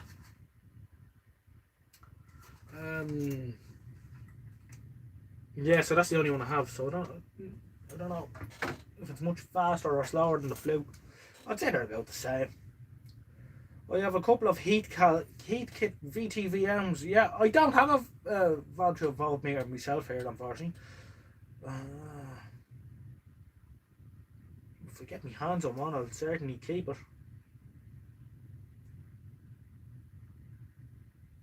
My father-in-law is having difficulty, can't access the chat. That's because he doesn't have his YouTube set to public or something, I think. But a very big shout out to my father-in-law. Hello, Gilbert. Thanks for popping in. Am I missing nothing here in the chat? I'm just going through the chat here because Cody's is after popping in as well. How are you doing, Cody's? Thanks for popping in. Class act. Well, I'm just going back through here because I know I'm after missing a lot of stuff. Hi, your channel is great. Keep it up. William Felton here. You are competing with Eurovision. Oh, sure, he'll be watching that. You want Eurovision, lads? I'll bring you Eurovision. Oh, singing in the house earlier on. You know, and this is going to frighten Miriam now. I wore my coat with golden lining, bright colours shining, and the dream was true. The world and I, we are still waiting, still hesitating. Any dream will do. We lost the plot now, alright. So there you are. That is probably still better than most of the people on the Eurovision. Of course, they all sing into an auto-tune anyway. It doesn't matter. It's just about who's the most popular, cool-looking person there. I don't think it's singing talent has got much to do with the Eurovision. We sent Turkey to the Eurovision a few years ago. Some of you might remember there was an episode of Father Ted with the Eurovision. And Father Ted won the competition to represent Ireland in the Eurovision. Much to the concern of many people around them. And one of them said, well, you know, it's almost like Ireland doesn't want to win the Eurovision. It's like it's costing us too much money or something.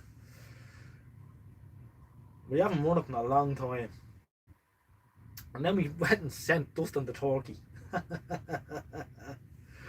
Oh, great.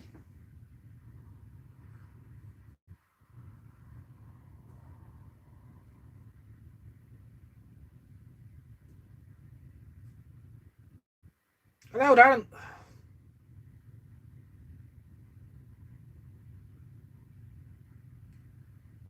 Well, 12 points.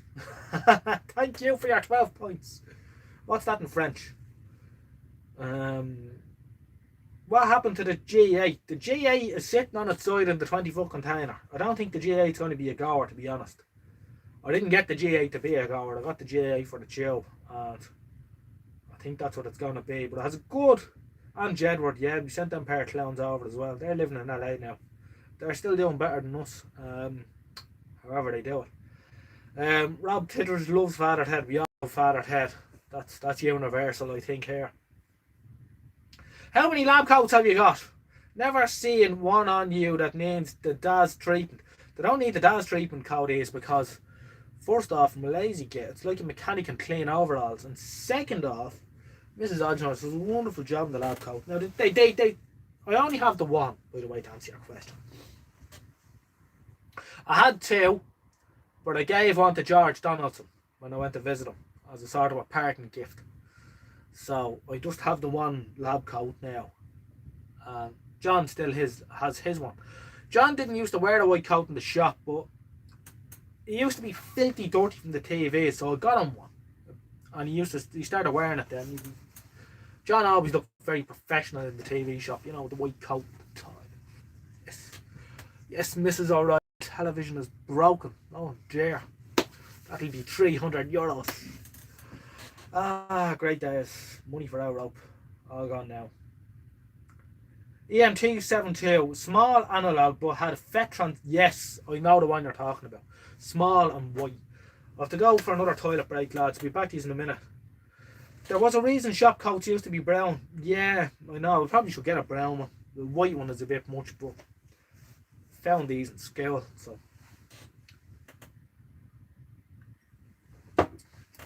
Like, some good punk bands from Ireland in the 70s. Yeah, there was. I wasn't there some good punk bands in the 70s knocking around in Ireland. The young people in Ireland in the 70s had an awful lot to be angry about. Right, back in a minute, lads.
Alright, I'm back on. Here I am.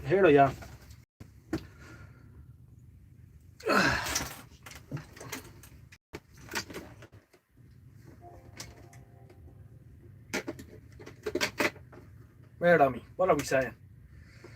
Should we all get lab coats now, father?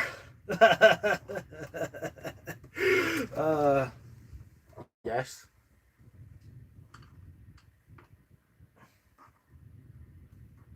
Yeah, that's right. What analog meter does Michael Dranfield use? Do you use an Evo? I imagine you would have an Evo. I don't know, just picture you with an Evo. Can't be easy being in the TV game these days. The public, one thing I noticed towards the end days of John's shop was that the people had run out of patience. They wanted everything now. And of course you can't do that. You know, so I don't know, the good sort of went out towards the end. He was kind of happy enough to get away from it. I used to go up, sometimes he'd take time off work or whatever. I used to open the shop from now and again, you know, when he went to holidays and that, I actually ran the shop for a few weeks. You know, people can be hard to deal with too. A load of empty bottles sitting there doing nothing. You're right, Michael. We need to find something to fill them up. I have to say, lads, all joking aside, I have to say I'm really enjoying this now. We got off to a rocky start because Ojnoj doesn't know how to do technology that's being made in the last 20 years. But no, I have to say I'm really enjoying this. It's great crack. No, dead on, Mrs. Ojnoj. Roundy's after being a great help to us. Absolutely. And very generous too. Unbelievable. Who else have we got in the chat here? Is there anyone else there? You need gloves. Then be Shango. Don't we do gloves, you know? With hands like you leather. Don't need gloves. Don't like wearing gloves really now, to be honest with you. If we can avoid it. You have to get the dirt under your fingernails to feel like you've done a day's work, you know?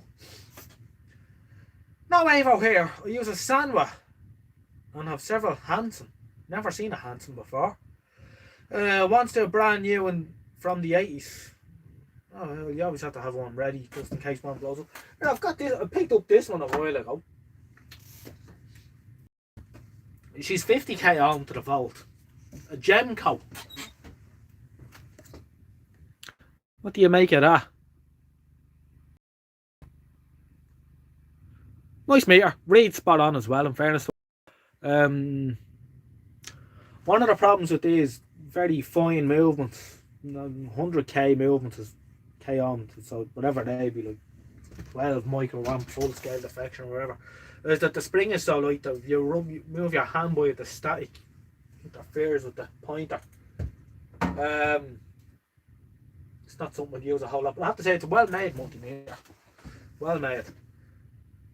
We'll have to send you an Avo, Michael. You have to have an Avo. Roundy, Shango is a lunatic, but I follow his videos avidly. He has a big following, he does. He's not an organised fella, but he knows his stuff. Yeah, I'd be inclined to agree. He knows what he's doing already. Definitely knows what he's doing. The difference between me and him, I think, is I have to say Shango, from the outside looking in at Shango 66, and what he does is he keeps it on topic, bang on, right? You never see him in the video. You see his blue gloved hands, and he does what he's doing. He talks and he does a bit of a commentary on it and throws in the odd bit of humour and that. But it's not about him. He's not trying to bring his personality into it like that kind of thing. Whereas I like to try and, probably because I don't know what I'm talking about, but I like to sort of make it a personal thing, you know. If people are taking the time to watch me, you know, and they're sort of getting invested in what I'm doing here in my little shed and stuff, I think it's good to try and give a bit back, you know. So I like to talk to the camera. I like to tell you how I'm getting on and stuff like that, and I think it brings that personal level in. Whereas he likes to keep it sort of professional, which, look, it's working for him. He's over 50,000 subscribers. He does know what he's doing. Definitely more so than I do. I like his little workarounds. Shortcuts, you know, which in shortcuts are good, you know. I'm into taking shortcuts myself. Roundy Mooney prefers my approach. Well, thank you, Roundy. That means a lot. George said something. Where's George? Mrs. Ojnoj says, I agree, George. Haha. Well, I don't see where George said something. What did George say? Yeah, although I have to say I'm not very organised myself here at the minute.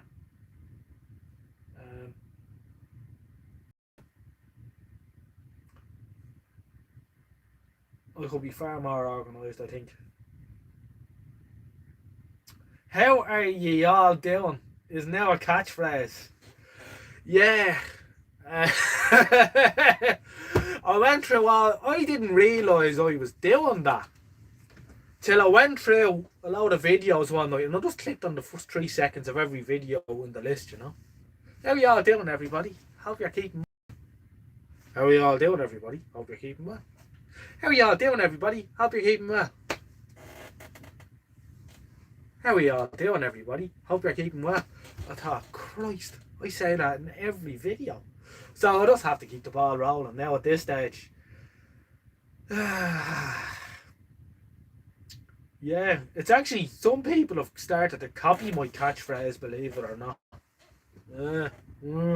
I should copyright it, like your man David Hessler on Storage Wars, where he used to go, yep, yep, and then he copyrighted Y-U-U-U-U-P. I should do that. Photonic is back in the UK, I heard, but was having immigration issues over getting his Indian wife over. Oh, that's good. Blowing up the brick into the washing machine. Who doesn't want to see a brick going into a washing machine? Chris's Tech TV. Hello, everyone. How are you, Chris? Oh, sorry, I'm not laughing at you. I'm laughing at Mrs. Ojnoj's comment underneath yours. Yeah. How are you, Chris? You're in the States, I think, if that's right. I think you were knocking around with Shango in a video or two of his. So welcome aboard. Thanks for dropping in. That's class. I hope you're keeping well over there. Bit of a mad place. But then again, probably no more matter than where we are here. I don't know how long you're here, Chris, but you're going to see how to open a bottle of Guinness in a minute. Breaking washing machine is grand, but you do it once and that's it. Well, I haven't done it at all yet. Maybe I should do that for a video. Yes. Yeah, break into the washing machine. How about this? You get a couple of Verdiacs back to back and you turn them up, you know. So you get about 1,000 volts going into the washing machine. So it's going around really, really, really fast. Then you put the brake in. As I say, the brake into the washing machine was classic. I need to upload some videos. Yeah, you do. Bang up something. Do what I do. Just point the camera at yourself, talk shit for half an hour and stick it up on YouTube. People love it. Where's your Guinness? Well, it wasn't the last, but it's gone desperately low. Floppy Fred? I won't ask you why you're called Floppy Fred. But welcome aboard. Any news on the Indeset? No, Mr. Mooney. The Indeset is sitting rather fun looking on the bench, sort of bent in half. I haven't gone near it since I didn't get a chance. I was going to do sort of one of the things I said in the video last night, you know. A few of you we'll go through the Indeset together. So we had a line linearity issue. But I tried to download the circuit diagram off the Radio Museum last night. And it was out, you know, the way you can go in as a guest. I don't know if any of you know this. You can go into radiomuseum.org as a guest. And you can put in your email address and you can download circuit diagrams. And you're allowed to do 3 a day or 10 a month as a guest. Non-member type thing. So I did that. Too much drink. Yeah, I've had that happen. I did that. And that was fine. And I got... It said, we have sent the email with the link to the download to your email address. Didn't happen.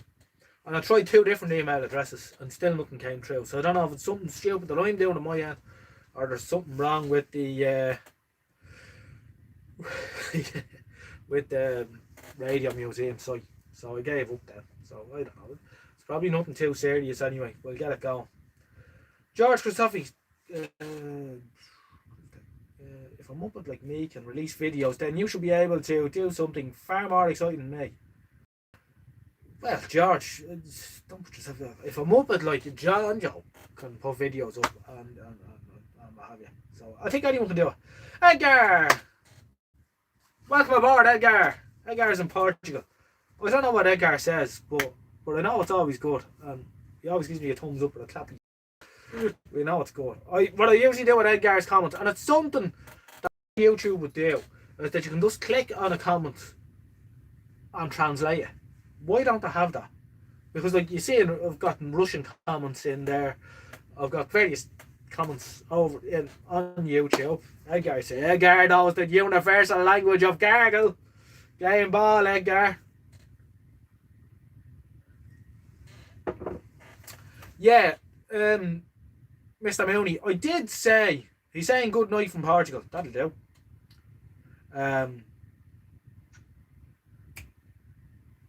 I did join Radio Museum. I found it a bit hard to navigate. I was going to upload a load of circuit diagrams I got for standard radios, but it all got a bit confusing. I've got quite a bit of stuff here I'd like to upload to the Radio Museum. But John Burns! How are you, John? What's the crack?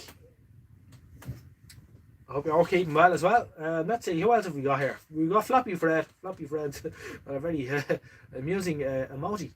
Let's see, we've got Chris TV watching me.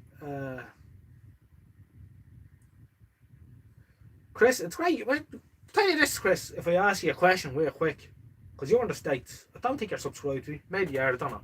But how did you come across my channel? This is a matter of interest.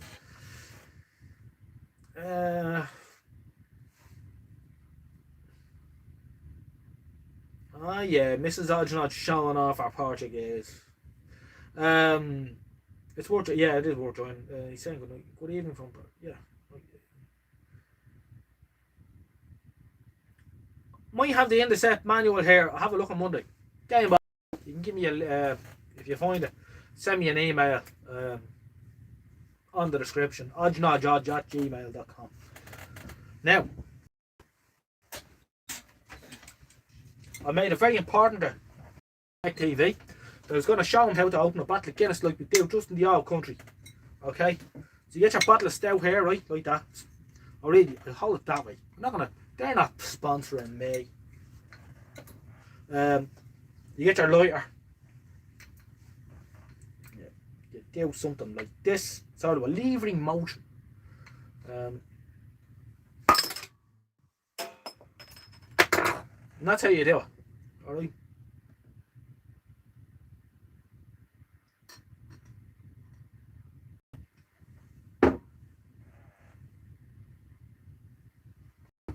Came across on a vintage radio search. You have a great channel there. Thank you very much, Chris. That means a lot coming from you because you've got a very, very good channel. So thank you very much for that. That means a lot, actually. You know, and I've recounted this story a couple of times on my channel as well. That Mrs. Ojnoj had said to me a couple of times, you know, why you don't, because I'd sort of thought about making videos or whatever. Excuse me. And the first video I did was on the 2nd of January or the 3rd of January. And it was Dutch pirates as received in Ireland. And just get outside the loop a little bit. In Holland, they have an awful lot of, the Dutch people seem to have an awful hard on for making pirate AM radio stations. And they're always just up outside the AM band. Wouldn't be outside your AM band, but outside our AM band, up around sort of between 615 and 660 kilohertz. You'll find Dutch pirates. And we can receive them here in Ireland. A little bit weak. They're generally only running about 500 watts. And for a broadband AM signal, that's pretty poor for DXing. But I can pick them up here with a fairly good antenna system. So the first video I did was I had the phone, I had it up to me Kenwood R600. Dutch pirates as received in Mead, Ireland. And 3 or 4 people watched it, you know. And sort of after, I did a few more little videos like that. And afterwards I started doing more and more. But at first I was nervous about showing my face on the camera.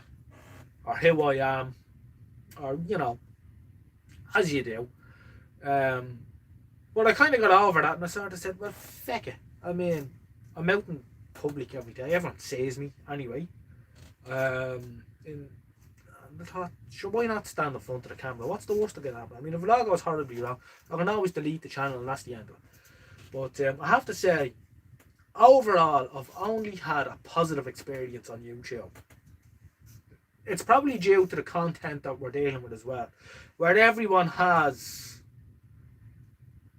Anyone that searches, like you searched vintage, did a vintage radio search, you found me. So you have an interest in what I'm doing. And everyone else is going to be the same. There's no troll is going to come across this and go, well, maybe they will. You always have oddball people and things, but overall, you know, people put in vintage TV or vintage radio or whatever, and they find me, and people are subscribed to me, have an interest in what I'm doing. So that, you know, it's a positive thing.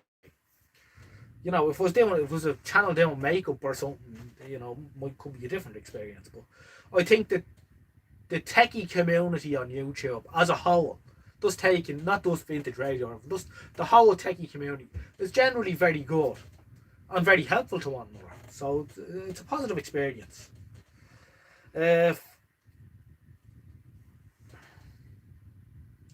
Lovely, good stuff. Not from a can. No, don't do the cans of draft. Now, I do drink them, but no choice here at the minute, as you're probably aware. But, yeah.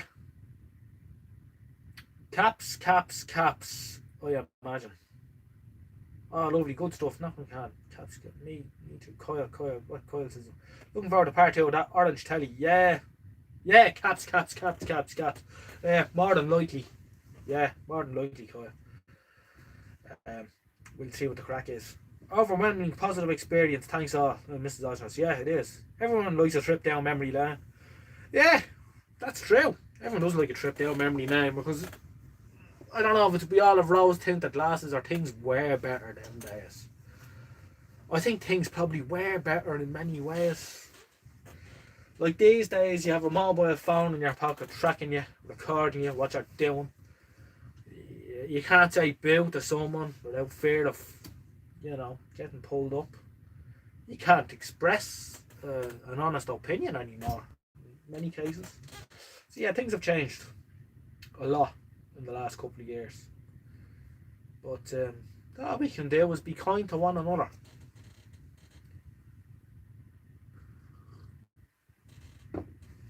You said about picking up pirates. Have you ever tried your hand at being one?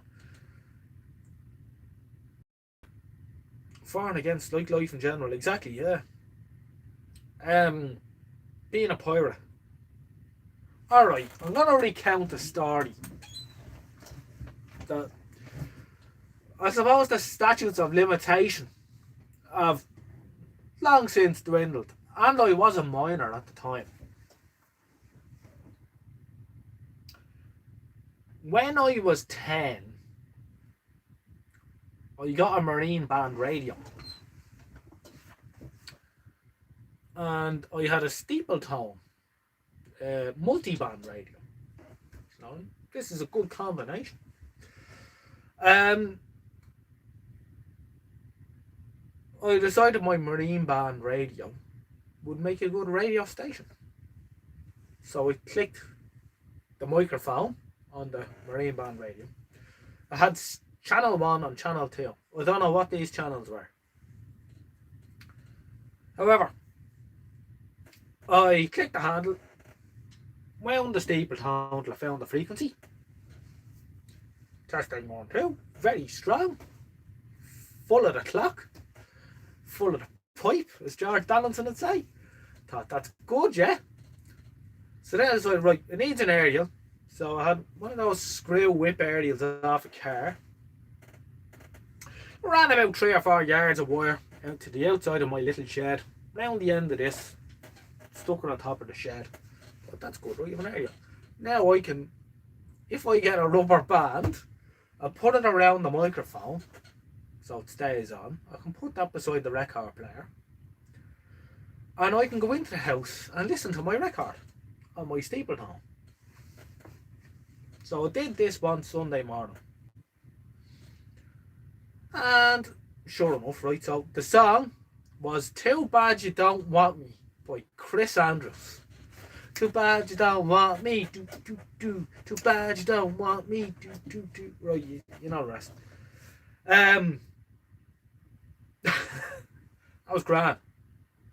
Went into the house, listening to Too Bad You Don't Want Me, dancing around the kitchen. This is great. I'm genius. So halfway through the record, which was about 4 minutes long, I heard the Too Bad You Don't Want Me went kind of low, and I could hear this voice trying to pull him over. So it's odd. So ran out to the shed, knocked off the transmitter. No, sorry, tell you what. No, I didn't do it. The voice went, Too Bad You Don't Want Me went a bit low, and it sounded like someone was trying to talk over the record. I thought, that's a bit odd. So we tuned over. And then Too Bad You Don't Want Me was on. Well, let's take this. Pretend this is my steeple tone multi-band. Tuned across the dial. Too Bad You Don't Want Me was here, here, here, here, here, right up to the bloody air band. Here, right, full of all across the band, right? Because obviously my area wasn't matched and whatever, and there was no low pass filter and all, so harmonics and harmonics and harmonics right across the band at about 5 watts. And at the time I was living about 4 miles from Dublin Airport. So anyway, I tuned across, noticed that, I thought, penny dropped straight away. I'm making a real bad mistake here. Ran out to the shed, turned off the transmitter, ran back into the house to the steam plant here. What was this he said? It was a real awful voice, and it was a country like mayor or something. You are on a restricted frequency. Please vacate this frequency immediately. I tell you, I nearly shit myself. And I'd say there's stories up in Dublin Airport about that morning still. So if anyone's watching, it was me playing Chris Andrews.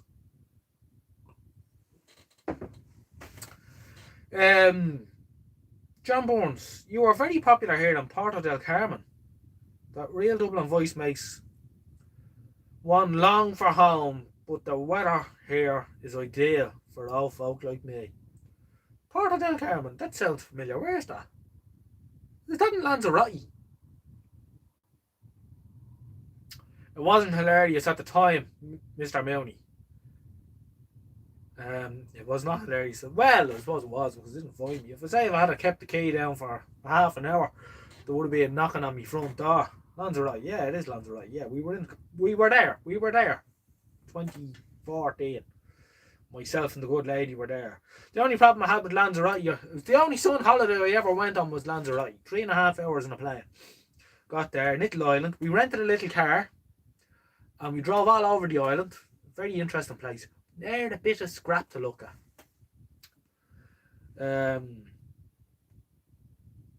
Is CB radio still on the go? I remember the early 80s. Yes, CB radio is still on the go, and I was listening here a couple of days ago. The last couple of days there's been an opening. Sporadic, 10 metres and 11 metres have been wide open the last couple of days. And I heard a German on CB, working a man in the States, Kansas, he was in. So yeah, it's still going. AM is legal now, TV has gone digital. We were actually always AM here for CB. But I think it's all harmonised, Europeanised or whatever. Well, actually, to be honest with you, I don't think the authorities care what happens below 30 megahertz once you don't interfere with marine or air bands frequencies.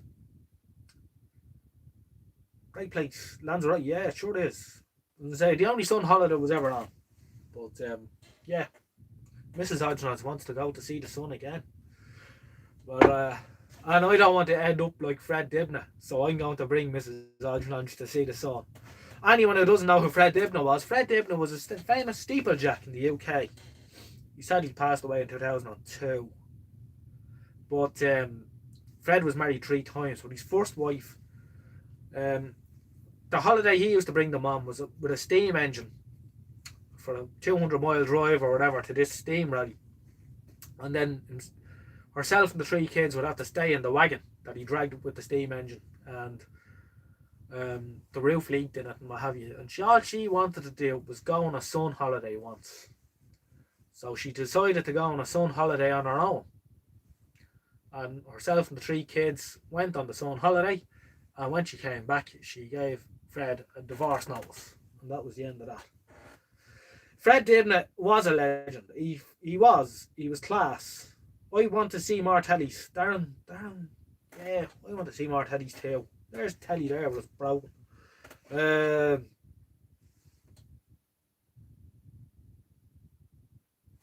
Yeah, so that was Fred Dibnah. Anyone who doesn't know what Fred Dibnah is, look up Fred Dibnah. Tell you, going up them ladders will affect that. I did do a little bit of aerial rigging. But I was up in a house once changing a masthead amplifier on a gable end on a chimney pot. I mean, it was up. I was changing the masthead like that, right? Up on the pole, standing on the top of the chimney on the pole. And I noticed that the pole rocked. I thought that's odd because I've rocked with the pole. But the whole chimney breast or stack or whatever rocked. Right? Like that. So I quickly descended the ladder and your man said, "Did you fix me arse?" And I said, "No." He said, "You need to get your chimney sorted." And I did a legger. And I said I'd never do that again. Lessons were learned. Lessons were learned, Eva. Ooh. Lessons were learned.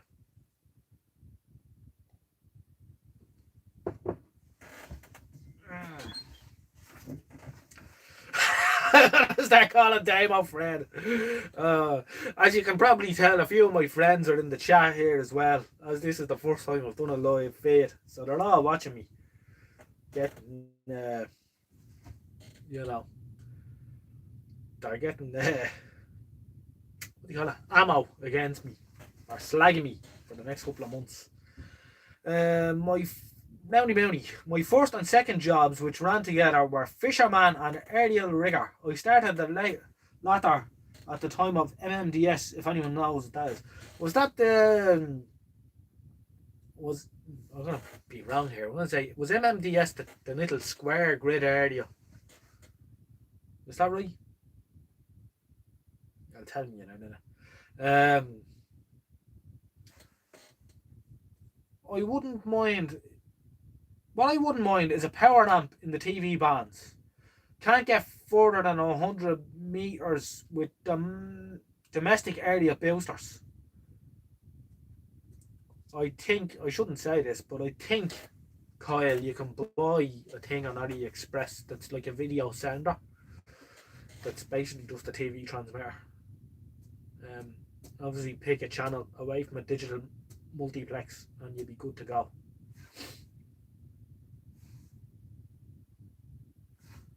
Martin Devers. Martin Devers, that's a name I haven't seen before on the YouTube. Martin, welcome to the chat. The chat's going on a bit now. I mean, it's 12:15 now. So we're 2 hours into this. And we're going well. This is, I have to say, I really am enjoying myself. Thank you very much, everyone, for joining me. I think this is cool. I can't believe how well this is going. Now, should I delete this video when I'm finished with it, or should I just leave it up? I don't know. I might just delete it because it's very off kilter for what we do here in many ways, but we'll see. Roundy Mooney. First time most of us cultures saw late night cultural Phillips from Europe. What was that? Oh, yes. Yeah, we didn't have it. The best I could do was cross my fingers and hope that the granny went to bed early, and then click over onto Eurotrash on Channel 4. Oh, Eurotrash is dead. Anton Duplantier, is that right? And you're one with the massive cans, Lulu. Oh, they were great days. At least then, that sort of thing was sort of comedy. Now we have Naked Attraction and we all take it very seriously. The world's gone mad. Absolutely mad. Floppy Fred. I'd say you weren't floppy when Eurotrash was on. I think you should leave it up to see video for yourself. Oh, Miriam, I don't want to see it. No, it's good. It's good crack. It's good crack. Let's see.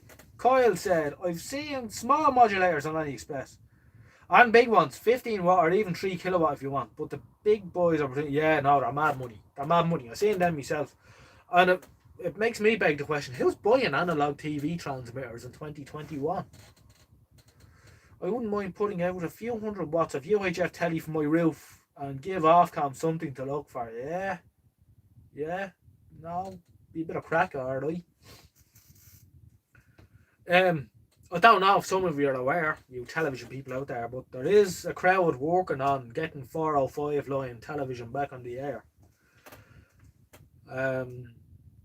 Which would be interesting. The British Heritage Television Foundation, no, yeah, something like that. Which would be really, and I believe they're not too far off from doing it. Now they don't want to say too much yet, till they get their license finalised with Ofcom. But basically, they're going to put a 405 line TV back on Band 1. It's not going to be Band 1 Channel 1 because that's not free now actually. But it's going to be one of the channels on Band 1. So that's going to be interesting. I would hope to have a go at doing a little bit of TV DXing to see if we can get them. I only did TV DXing once, or successfully once, and it was the first time that I tried to do it. And I was up in County Cavan. I'm going to say 2016, but I'm not sure. I know I did put a post on the UK Vintage Radio forum. But basically, I just made up like a dipole that was, I don't know, 11 foot long altogether. Stuck it up, bit of coax into a cheap black and white television. Stuck it up on a wooden pole about 15 foot, and I got a Russian TV. Lasted for about half an hour, coming in and out, sometimes really strong, via sporadic of course. But it was interesting. Sadly, I believe all analog television within pissing distance of us is finished. I think still might be going on down in Africa and the Philippines and some places like that. But it's finished here, unfortunately. Oh yeah, there's Channel 6 analog television in the States still. And what they use that for is because the sound channel lands at the sound carrier for Channel 6 is in the very bottom of the FM broadcast band. And they call them Franken FM stations. So I don't even think they don't broadcast programs. They just broadcast test card and people listen to the sound on that FM radios. But that's going to get shot in the head soon enough as well. BBC Radio 4 is my favourite. Well, tell me this, John Burns. Can you get BBC Radio 4 in Lanzarote on Longwave? Is that possible? Let's see. I am looking for Bluetooth modules integrated into radios while keeping the originality. I've heard Raspberry Pi applications are doing the same for TVs.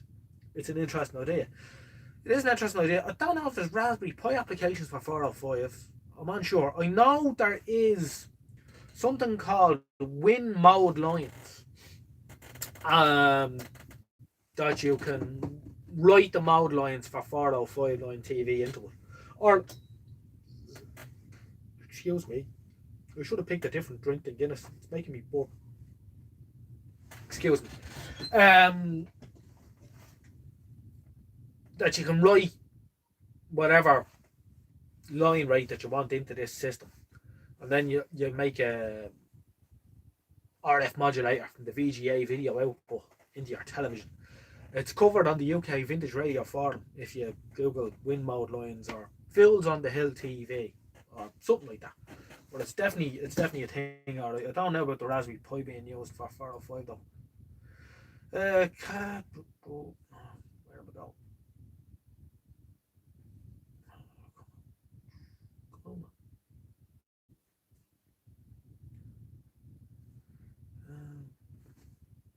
I bought one of those. Let's see, no, wait. I need to go up a little bit. Oh, look, oh yeah. Brownie Mooney, on the Bluetooth modules. Could I make a suggestion here? Instead of making your radio Bluetooth, alright, could you not make a pantry FM transmitter or a pantry medium wave transmitter and put the Bluetooth module into that? So then you don't have to do any modifications to the radio, only tune the radio into the pantry transmitter, and then that's synced with your phone or whatever that you want the Bluetooth to. And the beauty of that is you can run 4 or 5 radios off the one thing and the radio remains original. I have to say that would be my approach now. But no, the Bluetooth thing, you know, if you once you keep all the workings in there or whatever, you will remember one video that I did. the little Pi radio that was Bluetoothed with the Poundland 3-way adapter in it and the Bluetooth. Oh, it was disgraceful. It really was disgraceful.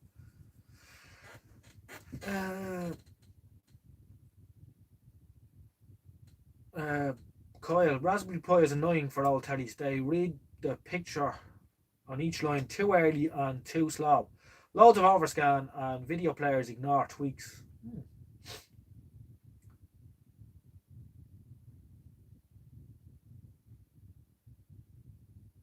Linux video cards set up command lines.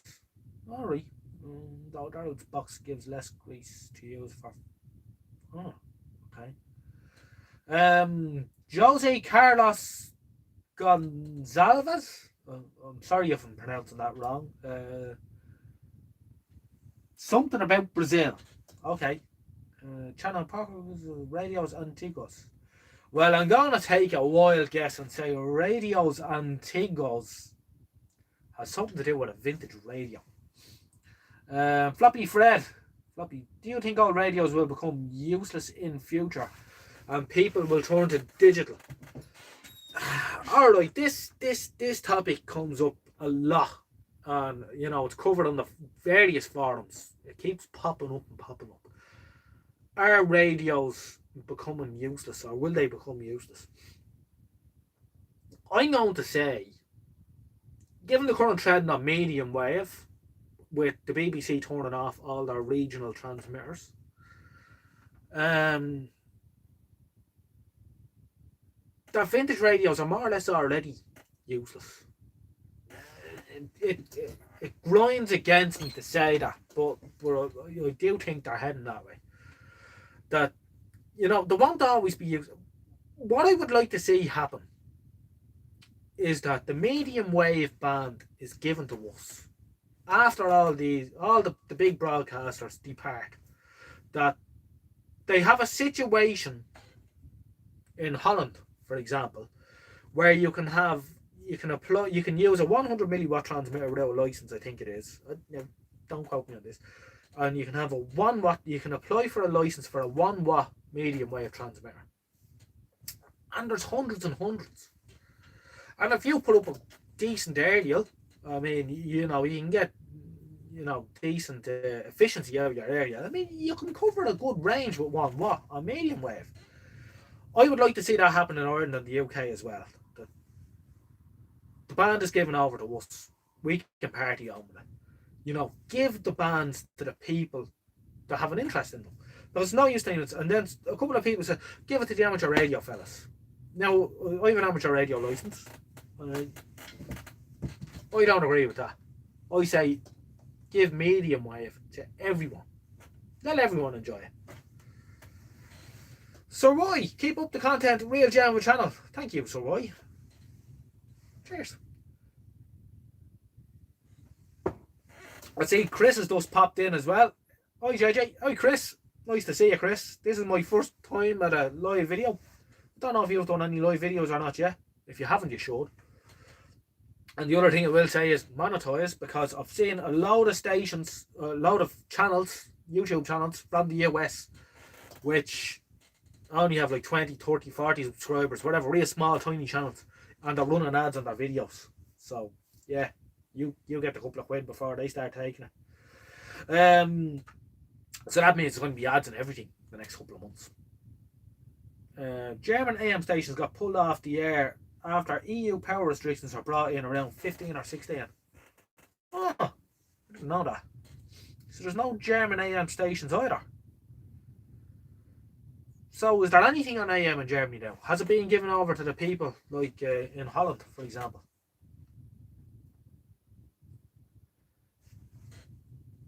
Yeah.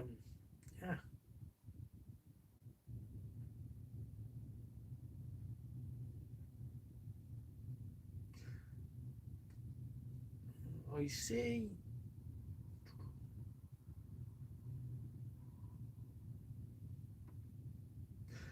Yeah, regen receivers and the likes. Yeah, look, I'll tell you what's why. Anything I ever tried to build never worked. I have 100% fail rate. More or less. Hello, Emma. Thank you. I have just started to monetize, as you say. Money may as well be in my pocket as theirs. Yeah, absolutely, Chris. No, stick it in your theirs pocket. Buy a few cans. Yeah, so I was thinking, I covered this the other night. My little 6E4, which isn't that just a beautiful bit of kit? You can just imagine all the different bits that went with this. Isn't that just exquisite though? Yeah. I was going to try and make some sort of a little radio with that as a project. Destined to do them, no doubt. But no, I've never been good at homebrew, unfortunately. I think the British government would charge a fortune for the AM licence. Yeah, you're probably right, Rob. They probably would. BBC winding down theirs as well. 252 will go at some time. Yes, as you remember, around the RTE tried to pull the plug on Atlantic, or RTE one on long wave there a couple of years ago. I was going to say Atlantic 252. They were great days. And I'll tell you one thing, and people in the UK have noticed that, if not people in Ireland as much. RTE have really turned the wick down on the long wave transmitter in Clarkstown over the last couple of years. I can remember being in The Hague in Holland in 1997, and Atlantic 252 was still in the air then. And in the apartment I was staying in, there was an old Philips multi-band radio, long wave, medium wave, short wave. And I can remember tuning that into Atlantic 252, because the only two stations you could get that were in English was Radio 4 on long wave and 252, and it steamed in The Hague in 97. So a couple of years ago, myself and the wife went to Amsterdam for Christmas, and I brought a pocket medium wave radio with me. Went off into a park away from everything, tuned in long wave, not a hope. Got Algeria alright, but RTE, no. So they've really turned the wick down. They were doing 500 kilowatts at one time on long wave. Oh no, sorry, they were doing 600. They had two 300 watt senders in parallel down there. But yeah, they really turned the wick down. I think that they might be running 50 kilowatt now, but I mean, you'd be doing well to hear radio RTE long wave in London now, which is a shame. And if they commercialised it and advertised it, probably would do well. But Atlantic 252, that was a great station in its day.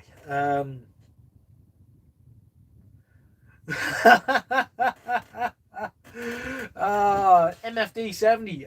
Still going. I've finished work and driven home. I can pay more attention now. Yeah. I don't know if you heard me last time. London Country RT. Great machine.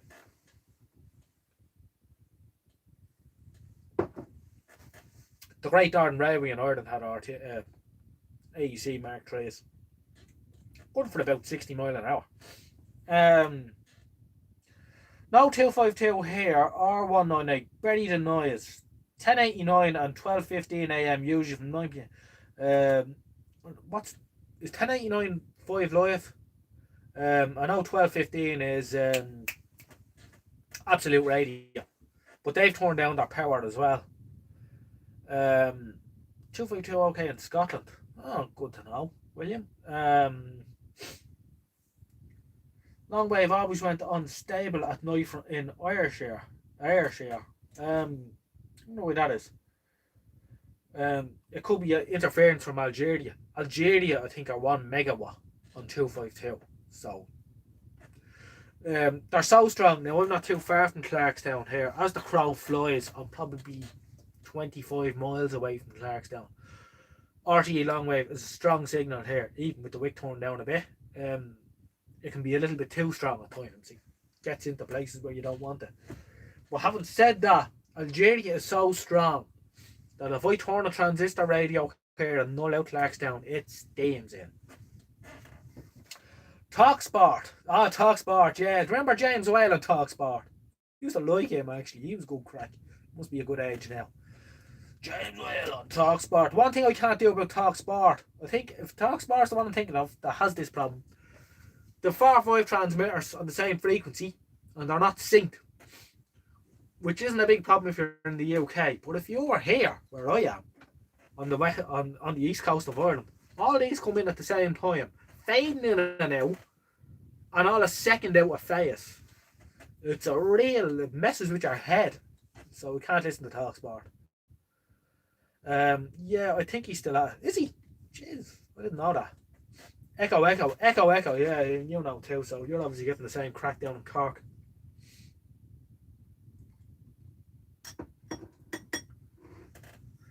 Yeah. I have been hearing RTE coming in loud recently. Oh. I wonder did someone sneak in and turn the wick back up, or put more paraffin in the heater.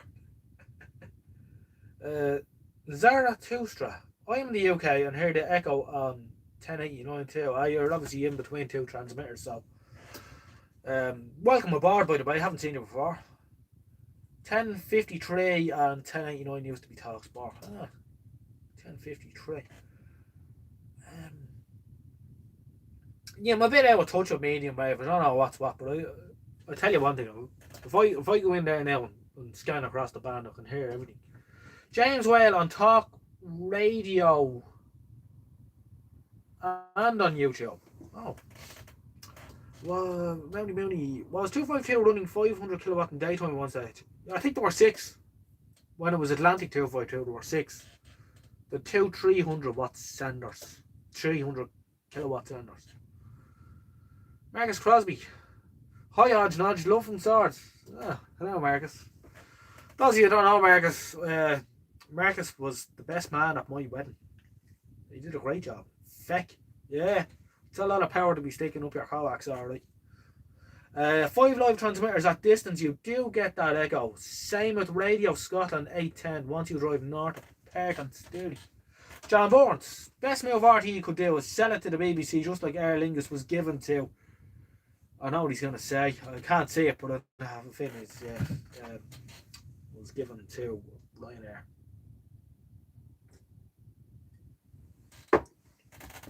Right, lads, another toilet break.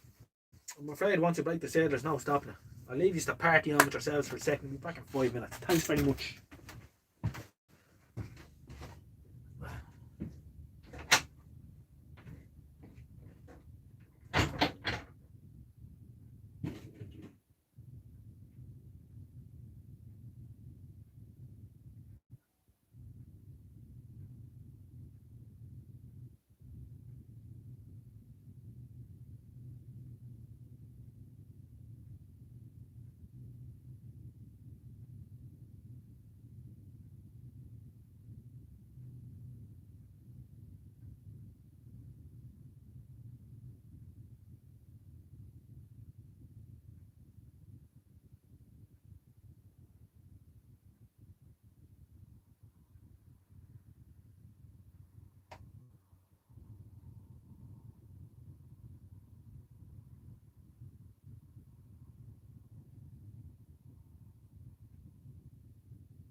We're back. Must be an age thing. Now, what are we saying? Try to get him on the whiskey. Who are you getting on the whiskey? What? Oh, there's a lot going on here. Best meal of yeah. Oh yeah, AIG, yeah, that's right. Then Ryanair on the other bit, or something like that. Don't talk to him. Don't talk about him while he's gone.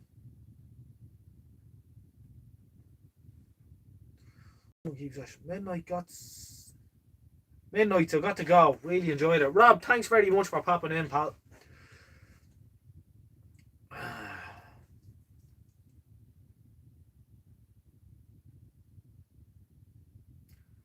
Used to get St. John's Newfoundland on Medium Wave in Canada in the 90s on Sony ICF and Eddystone 740. The old valve set was better on low frequencies. Yeah, 740 is a good set. I actually have two 740s here.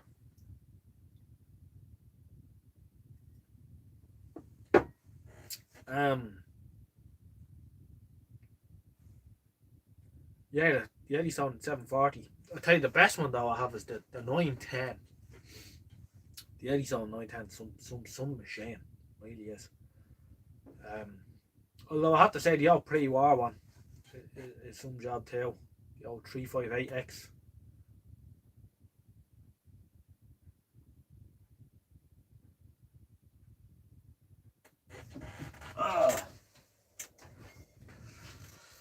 Yes, we're down to an end. I only have 2 bottles left. When they're gone, I'm gone. Although I have a weekend now or out with you. Sure, stay as long as you want. Sell RTE to the BBC, as RTE is the only station that started at the bottom and worked its way down. Well, John, I'm inclined to agree with you, if I'm quite honest. Yeah, I'm not a fan of RTE. I don't have RTE in the house. Like, I don't have RTE television. The fact that I can point a satellite to the sky, a satellite dish to the sky, and watch the BBC and whatever for free, but cannot receive RTE. Now, that's a scandal. Someone told me once it had something to do with Bertie Ahern, his daughter's book, and that chap who owns Sky. I think he's in Australia. Yeah.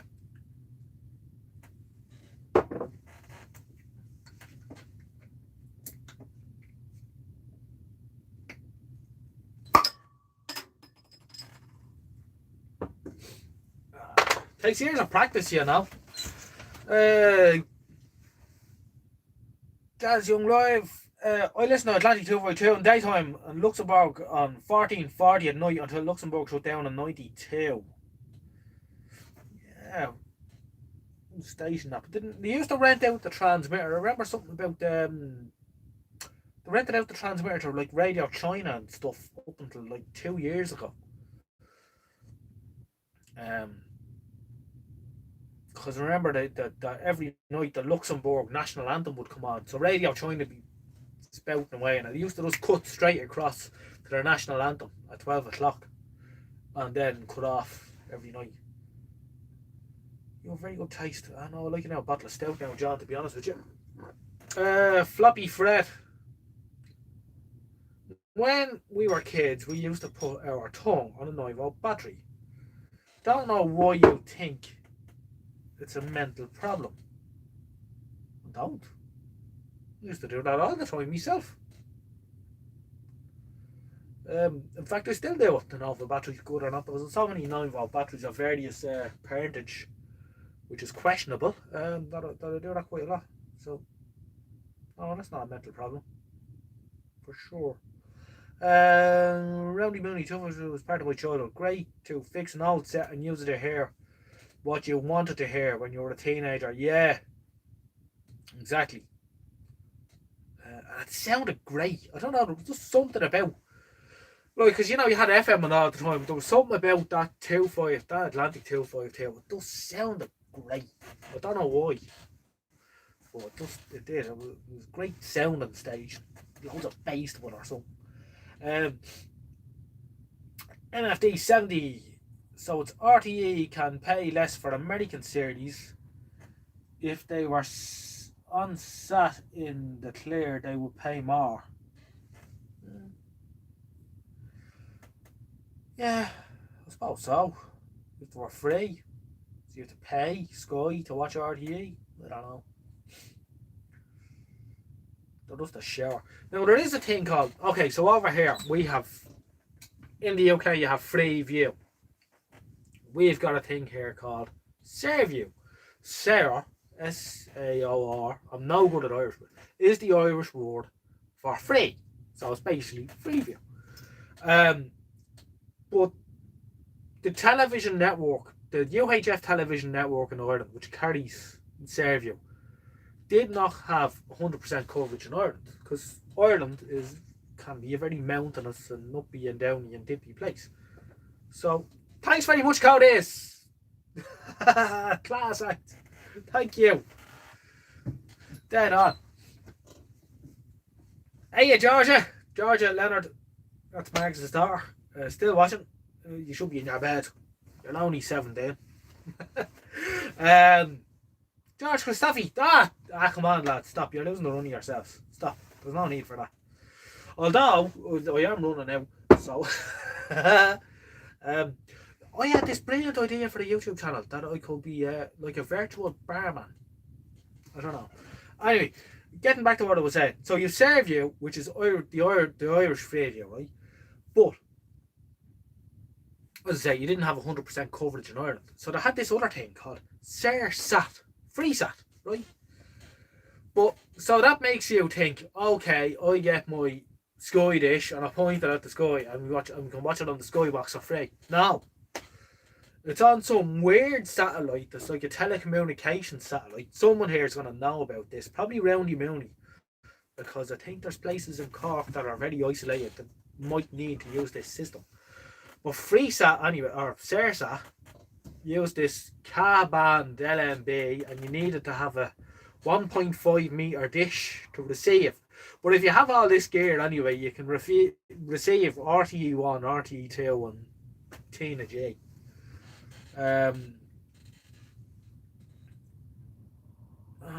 Let's see. Kyle, God, I hope they never tighten up on the free to air stuff. I live in Holland. I just bought an 80 centimeter dish. Kyle, you know there's an awful lot of people in Holland doing pirate TV on UHF. Have you ever tried to receive any of these? Just for the record, Kyle, and everyone else that's watching me, I was not born in Ireland. I have a secret to tell you. I was actually born in Amsterdam. I was the little boy with his finger in the dike. I'm a national hero. Yeah, I was born in Holland. My mother lives in Holland. So, yes, Holland is a great country. So, Kyle is sort of one of my fellow countrymen. That's cool. I didn't realise you were from Holland, Kyle. You're doing a little bit, but you never found it. Yeah, no, there's videos on YouTube. Kyle's obviously saying this, that of, you know, test cars with skull and crossbones playing cool music and stuff. So the Dutch love their pirate radio and their pirate TV, and that's they shouldn't be doing. They're gonna do it. I'm English, sorry. Okay, you needn't be sorry about English because my awful is English. So there's no Irish in me at all. Well, no, that is. My mother was born in Ireland, but she lives in Holland, and my father is English. He's born in England. So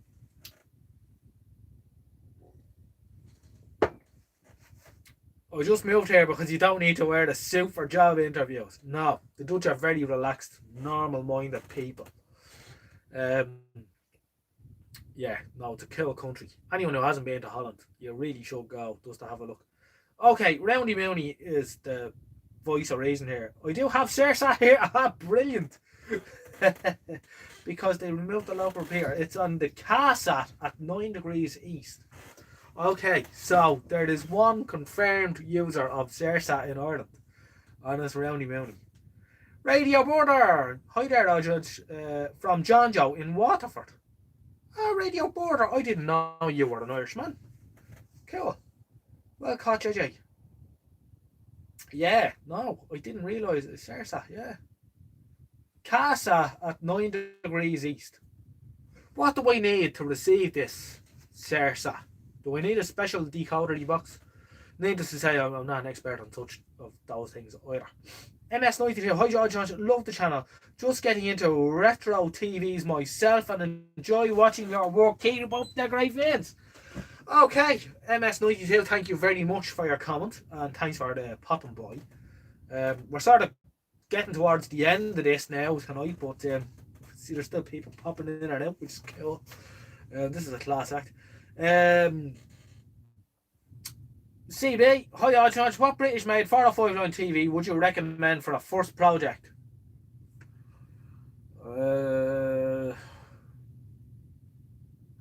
Okay, people will argue with me. What I'm going to say is the Bush TV56 range of televisions. People are going to argue with me because they're not the easiest TV to work on while they're powered up. However, they are a very easy television to actually do work on because they've got two decks. They've got an RF signals deck, and time base and outputs deck. They both pop in and out handy enough, taking the knobs off. I wouldn't say Bush 22. I think you can run into bother with them for a first project. These they're really easy. Do I have a chassis out of one of them? I did. I hate saying this. I threw it out. I threw it out when I took everything off it. But everything's laid out in Paxton boards. It's much like it's like working on a Marshall amplifier or something. So if you don't really know what you're at and you're starting off, I'd say one of those because they're easy to work on. All the service information is readily available. They're well documented. Loads of people have done them. There's loads of them knocking around. Thorn 1400. Yeah, I suppose so. I only had one Thorn 1400 once, and the tube was had a Mazda airbag in it, so that was the end of that. Every time I see a TV22, I fall asleep involuntarily. I have to say, I'd like a TV22. I haven't known. Yeah. Nothing wrong with common for a beginner. Exactly, yeah. No, you want something. What I would say is, master the art of repairing radios first. Don't go into fixing TVs till you can. You need to get the basics down. Now, I'm not teaching you, Connor, how to suck eggs. I'm just saying this in general to anyone that's watching. You need to learn how to use one of these first. There's so many people who start this hobby. I'm saying hobby because I'm a hobbyist. I know there's a few professionals watching. But let's just stick to a hobby thing. You need to know how to use a multimeter. Right? Without trying to measure how much the resistance of the mains or how much current the mains can. What I'm saying is you need to have proper understanding how one of these works. Without that, you're pissing into the wind. Go from there. Let's see, TV22, they're lovely set. Yeah, I think the TV22 is a nice set. I wouldn't mind having one. Mark 1 or the Mark 2. I think the Mark 1 had EF 90 somethings. EF2, Mark 2, EF 80s. Good advice, JJ. Spot on. Any TV is complicated fair. Never mind the voltages involved. Exactly, yeah. No, TVs are complicated. I still having a breeze on doing 15 years later.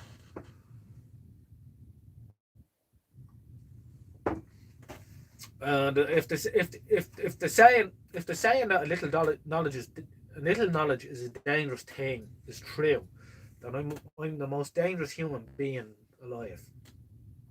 However, good. Yeah, no, get into TVs, Connor, if you want to.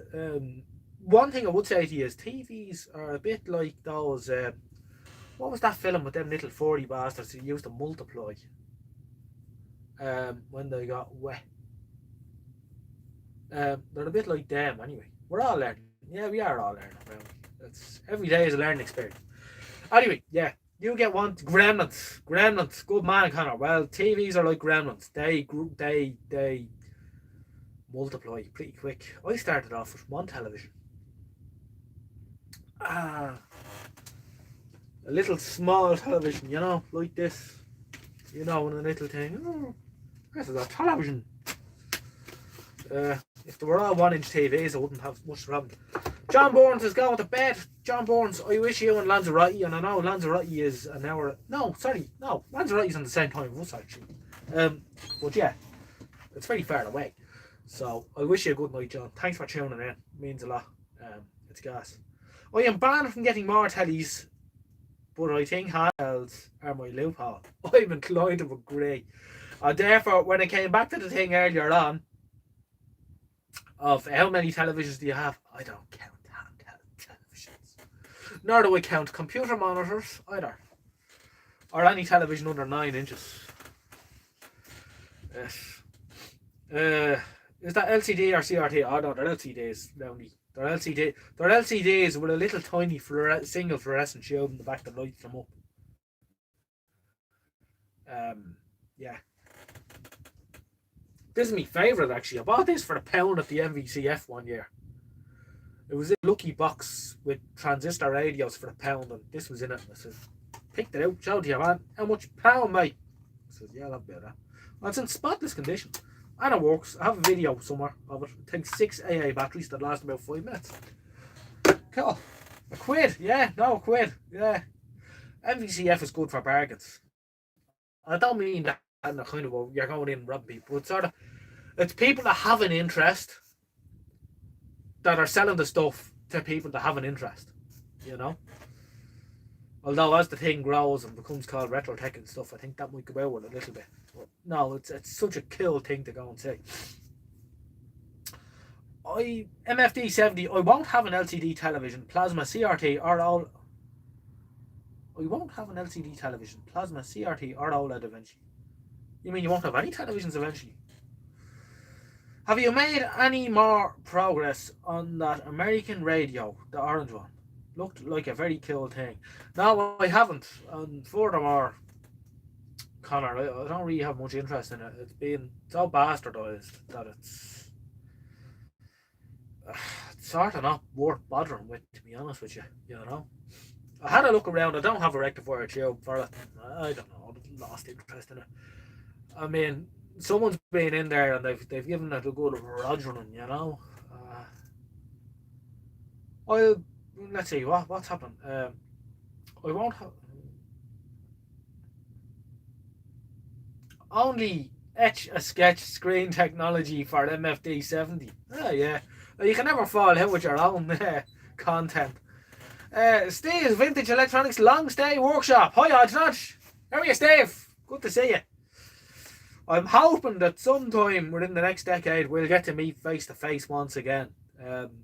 Steve is a very good YouTube channel, which is underrated. Steve is a very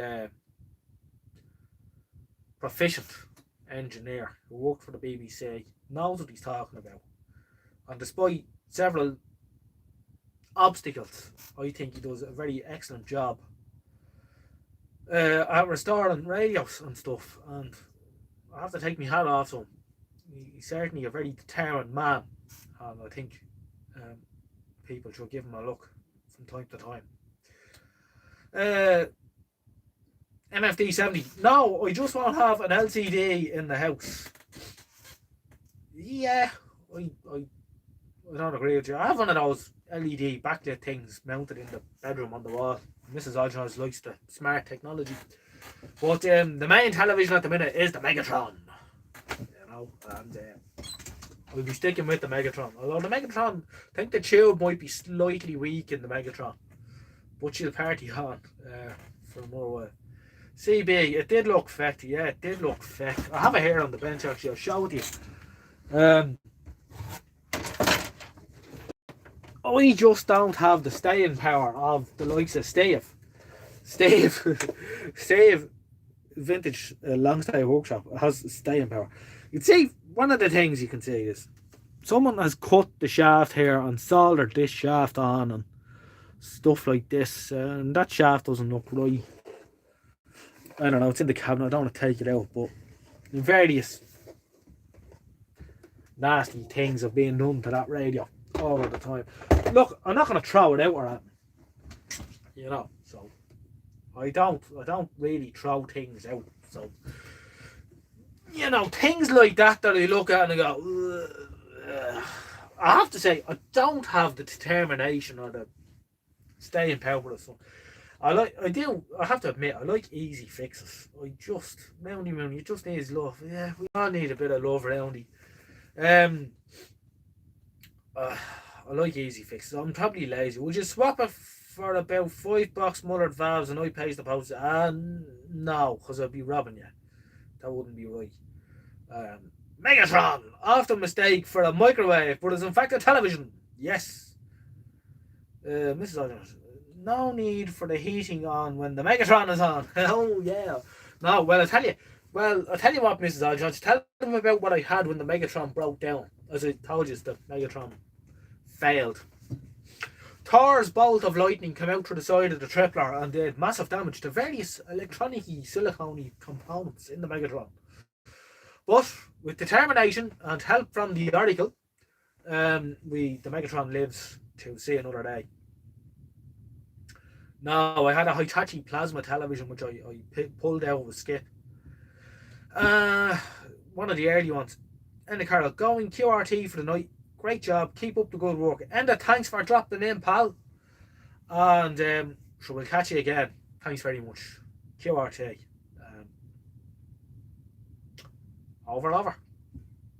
William Fenton. There was a poor hacker radio turned into a lamp in one of your colleagues' YouTube channels. I don't even... Why? Why do people do this? What is this fascination by these gobdaws turning things into lamps?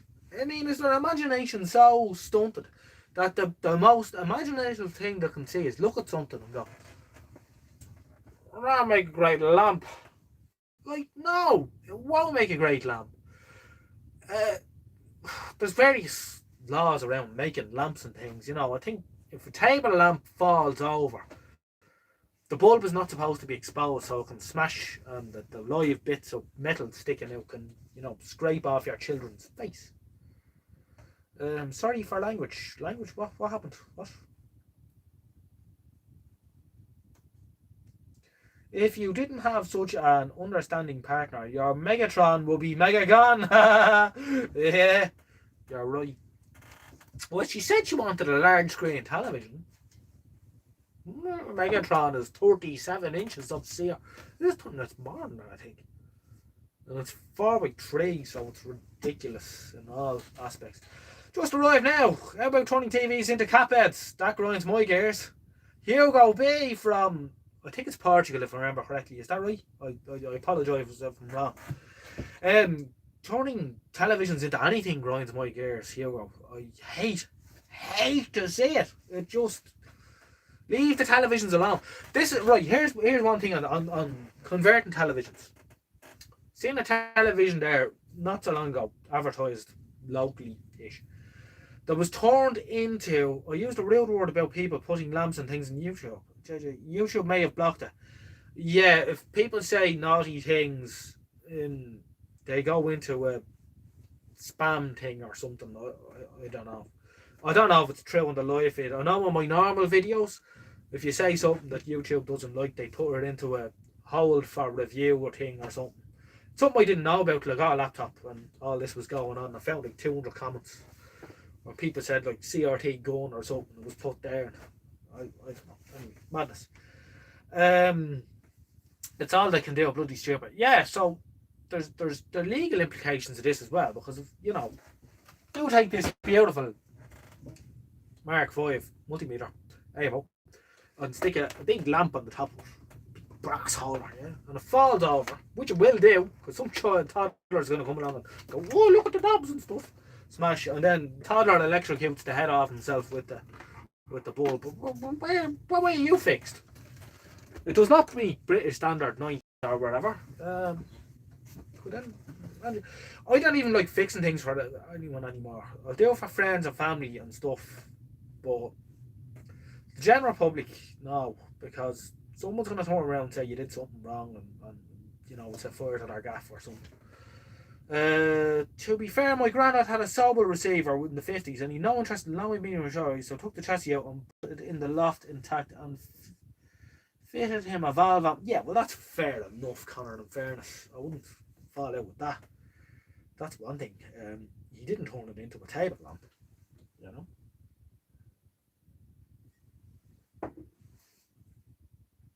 They do sell this stuff, although I don't think they sell as much of it as there's a chap down in your part of the world, Roundy, on an Irish selling site who was converting radios into Bluetooth things at a rate of knots. And he hasn't sold any of them. But he keeps putting up more and more of them, including some lovely hacker radios and things that really shouldn't have that done to. Going to have to go now. My phone battery is not lasting as long as your bottles. Michael, thanks very much for dropping by. And again, anyone that's watching, I would like to ask you to give Michael Granfield's channel a look in. It's well worth looking at. And Michael was also a contributor, a regular contributor, to the Late Television magazine. In fact, in the end, it was probably the only reason it was worth reading about. So thank you very much, Michael, for tuning in, and thanks for having such a great channel. I will catch you again soon. By the way, I think I'm going to get myself one of those automatic wire strippers. Georgia Leonard's going to bed. I'm going to go to bed, Ojnoj. Good night from Georgia. Georgia, good night. I'll see you soon. Tell your dad he's a dose. Floppy Fred must go. Good night, everyone. Floppy Fred. There's little blue tablets for that. Good night, pal. Alright, I don't know how many people that leaves us with. I've got one bottle left after this. I'm going to keep going, I think. As long as people keep responding. Otherwise, I'll go into it, but I can keep going for a little while. 36. Thanks, Roundy. I daren't hit the refresh button on the Microsoft Surface. Which, I have to say, right, here's a bit of technology now. See the tablet thing I'm using, right? It's a Microsoft Surface. I don't know if anyone's aware that these things, right, it has a magnetic keyboard and all sorts. This was getting thrown in the bin by a friend of the good ladies. She got it free at work a few years ago. So I gave it to a friend of mine. He updated it, put Windows 10 Pro on it and all sorts of things. And it's really quick. And these were €1,300 new. The keyboard was another 100 and something. Isn't it amazing what people throw out? It's something that blows my mind. But yeah, so that's how I have this out here now. So it's working really well. I did have a HP laptop, but it was about 15 years old, and it just wouldn't shoot on the old internet anymore.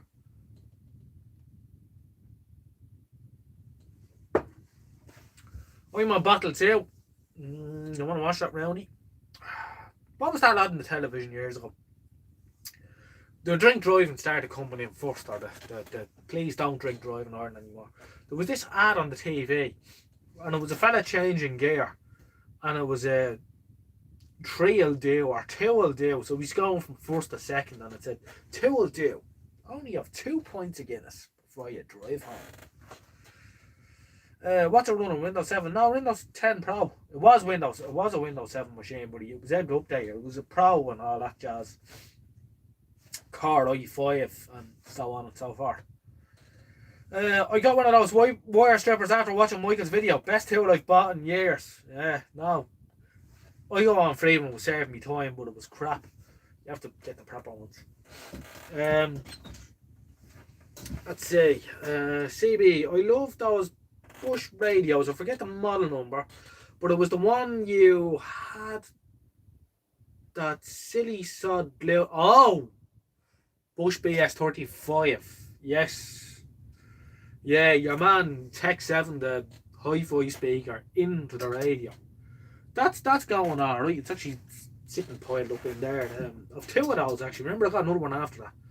That was actually in better nick. The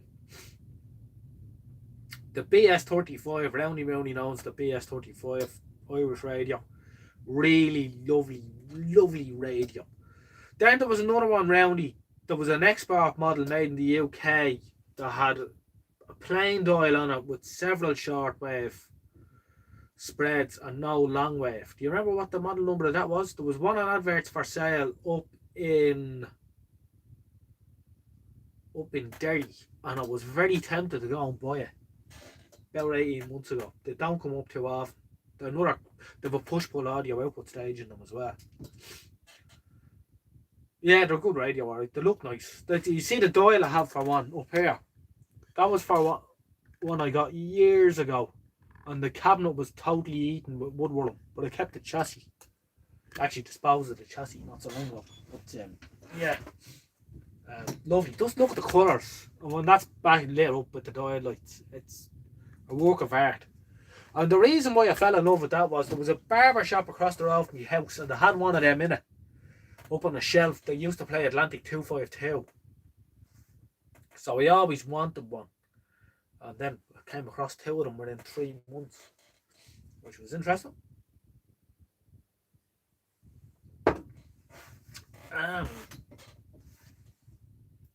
MFD 70. I've said this 3 times now. You have a London Country RT on your thing. On your whatever they call that little roundy thing.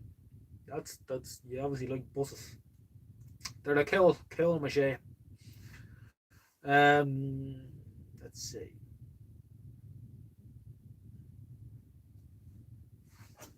See, what's the oldest thing you have? I have a 1923 Pi 325C portable with no cabinet. Must make one for it. That sounds like no small task. Is that beer? Hugo B, that is Guinness Extra Stout. It's basically like a fizzy Guinness. It's the original Guinness drink. The one you get in the pub was invented in the 60s. There's nothing to do with Guinness really at all. You should try some Portuguese beer. Germans love it. Germans love it. But do Dutch Irish people love it? Yeah, I'll have a go with some Portuguese beer. The oldest radio I have that's working is a Cosser. And it's a TRF set. It's one I've actually been meaning to get out. I bought it off someone at the MVCF. I bought it off someone at the MVCF a couple of years ago. It's a Cosser, pre-war, 1930. It's either 1936 or 1937. As I say, it's a TRF set, but it's fairly sensitive. But the last time I had it on, I had a mains home. So it had been restored sort of say in the 80s. But it needs the electrolytics down again, you know. But I think it'll be an interesting video actually. It's a very nice radio. Gaz online, Gaz Young live. Sorry. Time for me to say goodnight. Being up from early. Dead on, Gaz. Thanks for tuning in, pal. That's game ball. So we'll catch you again the next one. Roundy Moundy, can't think of the band for Bush, never came across them. Yeah, I'll look it up. It wasn't an Irish set now, it was a UK made set made for export. It was sort of similar to the BS35, but it had a push-pull audio output stage, no long way. As I said, there was one for sale in Derry, and it was small money, it was like 30 or 40 quid. Well, I was very tempted to buy it, but someone snapped it up. Yeah, I wouldn't mind getting one. For a while, most of the pilot cabinets were made here in Youghal. Think they supplied Pye and Dundrum for a while. Really? Oh. I didn't know that. I didn't know there was a cabinet making factory down Youghal. Pilot radios, yeah, they were made under license by Brownlee Brothers in town. Now, what I don't know was, there was sort of an import tax thing where you couldn't import a whole apparatus, but you could say import a chassis and pour it into a cabinet, and then you wouldn't get clobbered for the import tax. CIE did this. They bought all Leyland PD2s, Bowden class buses, but they were getting hammered with import. Now it's sort of thing, real Irish thing, you know, where the government's clobbering the government for tax, because CIE was a government-run organisation. But they were building the chassis here, driving the chassis down to the docks, and then craning the body from Leyland onto the chassis. They didn't have to pay import tax doing it that way. But the same thing was with the TVs and the radios and stuff. I think while there was a lot of Irish manufacturers, you know, like you had Philips, you had Bush or whatever, how much actual manufacturing they did here, I don't think they did a whole lot. I think it was more mechano work to get around that. I like concert melody makers. Yeah, never. Well, the real old one I haven't seen. No, the later one in the Bakelite cabinet, I have one of those. I think there was a pre-war melody maker. It was captured from a video I made about a vintage bus show some years ago. I do like an old bus. I look forward to some of your shows this year. Hopefully, look forward to some of the shows this year. Hopefully, yeah, hopefully some of that cracking me back on as well. It's been a bit dry for all that too. Oh no, I made a bit of a bollocks of that. Now the movie. It was like Ford cars, CKJ, completely knocked down, effectively kits. Everything came over in a box and was made up to get. Yeah, exactly. Yeah, that's exactly what I mean, Roundy. Yeah, Roundy, how many people are watching me now? It's worth me while keeping going.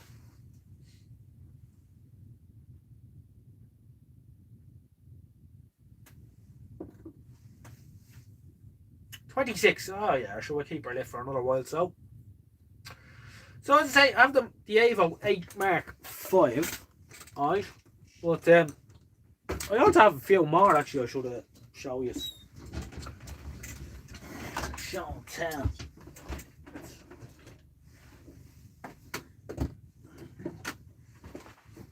Amateur radio people will remember that. The IC2E. After the glory days of 2 meters.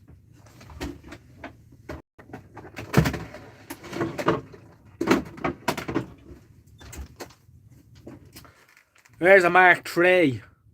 Now the Mark III is challenged on the ohms range. It doesn't work. But voltage range is absolutely spot on. Now someone did something naughty to it because there's a lot of burned stuff inside. But we would like to get him working again. And to be honest, I'd probably use the Mark III over the Mark V if I had it sorted. So that's a Evo. We've quite a few Avos. You also have a Mark IV somewhere. The Mark IV looked much the same as the Mark III, but it was made in a sort of a plastic phenolic or whatever you call it case that had a passion for shattering into 100 little bits if it was dropped at all. So they didn't make the Mark IV for long, and a lot of Mark IVs got put into Mark V plastic cases by Evo on return. Then another multimeter. No batteries in this one, they're gone flat. I think I took them out actually. It's the only LED multimeter I have, this Ross, and it's working perfectly. But the LEDs are very hard on the battery, so it doesn't see a whole lot of use. It was branded a Ross, but you can see where the sticker is over SAR, which is the Irish word for free, which is interesting. That one doesn't see much use.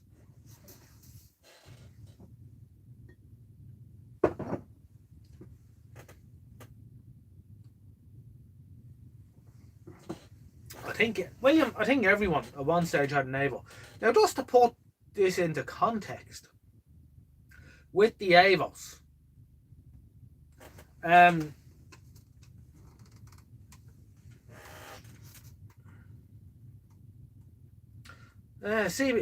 Connor just said, can't believe some of the prices, eBay prices for old radios, stupid money.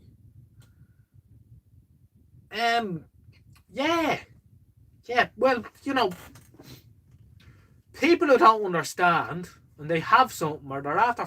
Okay, so you say, okay, I'm gonna take. No, Connor, you're young enough, right? But I'm gonna take for an example. I'm gonna say this. You take a 25-year-old young fella who goes up into his attic, and in the corner of the attic he finds a vintage radio, right? It's a normal 4+ rectifier superhet 1950 set. You know, it's the kind of thing you or I would give to one another for £10.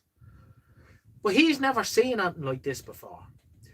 And because he's never seen anything like this before, his brain tells him this is ultra rare, right? There's none of these anywhere. So he reckons in his head, oh, goes on eBay, I'm after finding an ultra rare radio. So he's put up ultra rare vintage 1950s wooden cabinet radio, £500. Right? Sure, the chap doesn't know any better. But you see a lot of that. An Avo 9. The Avo 9, William, was the military version of the Avo 8. So it had the Avo 8 Mark III. So it's the same cabinet layout as this one, only it had symbols instead of writing. Basically, yeah. I don't think there was any other difference really. Oh, it would have been. It was coated in wax and stuff for humidity. Tropicalized is the word I'm looking for. Cars in the UK avoid a purchase tax if they were the Welsh car maker 2 front wheels off and you put in wood spacers and sold them. What? It's a bit mad. Sadly true, mate. Luckily I ain't daft. Never paid more than a tenner for an hour radio or telly, and nor should you. Nor should you. Unless it's something really special you want. Now and again you have to allow yourself a little treat. But you know, nobody's gonna pay 500. There's actually on the local selling site that I'm talking about, that Roundy Mooney knows. There's a pilot radio, the one that I did here a while ago, the chassis, the cabinet I still haven't finished, and you know, you lose interest, but I will do it. But there's one of them for sale at the minute for 500 quid your man wants for it. You know, no, it's not going to happen. It'll be there for the next 10 years. The old adage, whatever you think it's worth whatever someone will give you for it. Exactly. The market sets the value.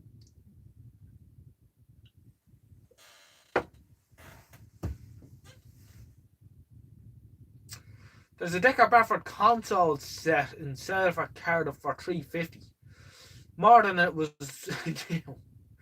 Yeah, but if you take in depreciation and whatnot, it's still a good value. You couldn't go out and buy a decent brand new set today for £350. Not as good as a Bradford. Yeah, but they'll make that, and they will. They'll go for that because they're rare. How many Decker Bradford console sets got put in the centre of Guy Fawkes night bonfires to get rid of them in the 80s and the 90s?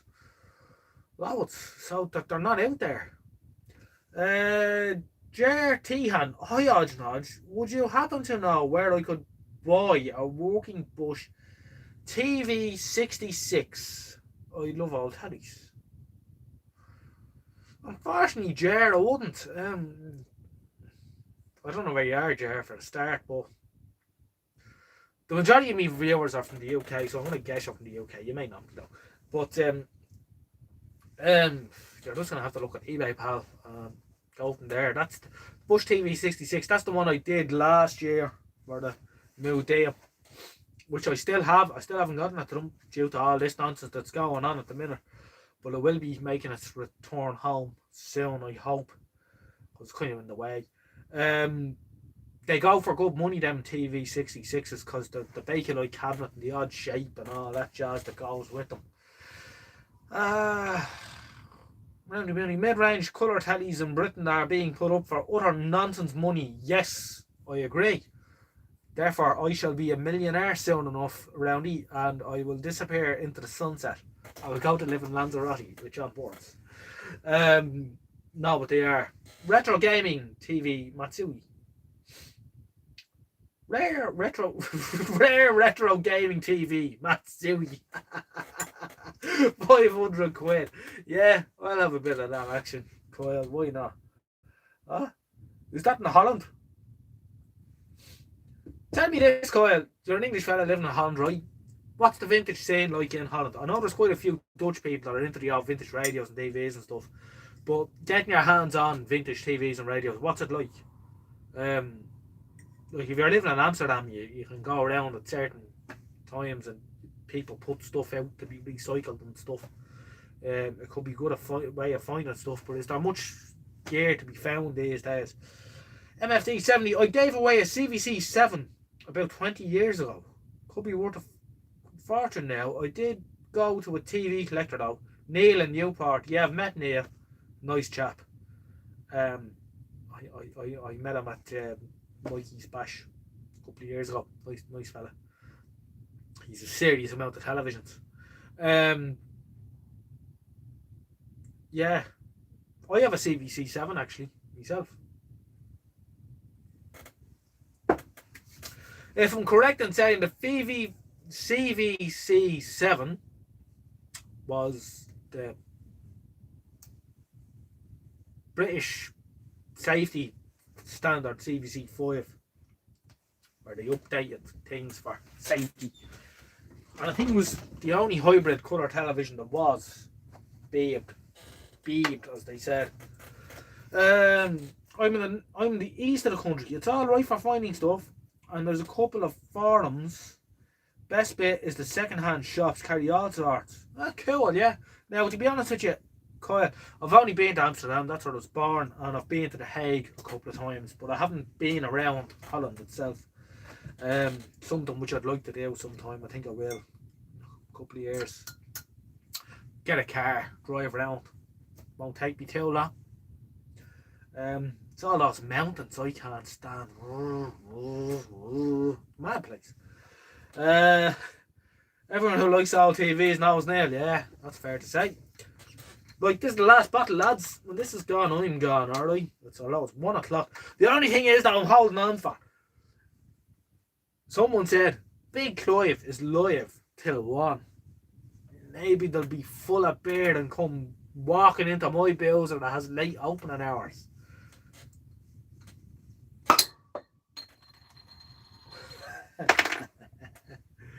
We'll see. You know what I have to do? You have a grand lovely early US colour set, I have to say. Oh, you does. I have a... Oh, sorry, you do. Yeah. Yeah. Now, you see, John, the Oracle, he married an American lady and lived in served his time. He was... Oh, he was a radio operator for Marconi. So Marconi used to rent the radio transmitters on the ships, and with the transmitter came the middleman to work the transmitter, or 2 middlemen. So John did the Postmaster General license and all that jazz, and went to sea. He was with Marconi for 8 years, and while at sea he met his wife in Iraq, in Basra, back in 1950 splash, and they got married eventually, and he moved to the States, and he served his time then. He been old to be an apprentice, but he served his time at RCA as a television repairman. So he would have worked on all those televisions that your man Shango does, you know, all the way back to the CTC 5, all the way up to, I think he said they were up to the CTC 37 when he jacked it in, and they packed up and they moved back to Ireland in 1970. And he got a job here then, and worked in a few different TV outfits for a couple of years before opening his own shop in 1974. So he would be very familiar with very early colour television sets. Very lucky to have been so, and yeah, not too many of them floating over here. I would like a CTC 15 or the 16 or something. In fact, I think I would nearly sell half the collection or give it away just to make space to have one of those. They're cool televisions. Although I have to say, the best television I ever see, the most complicated, well put together, best performing television I ever seen was a Philips K4.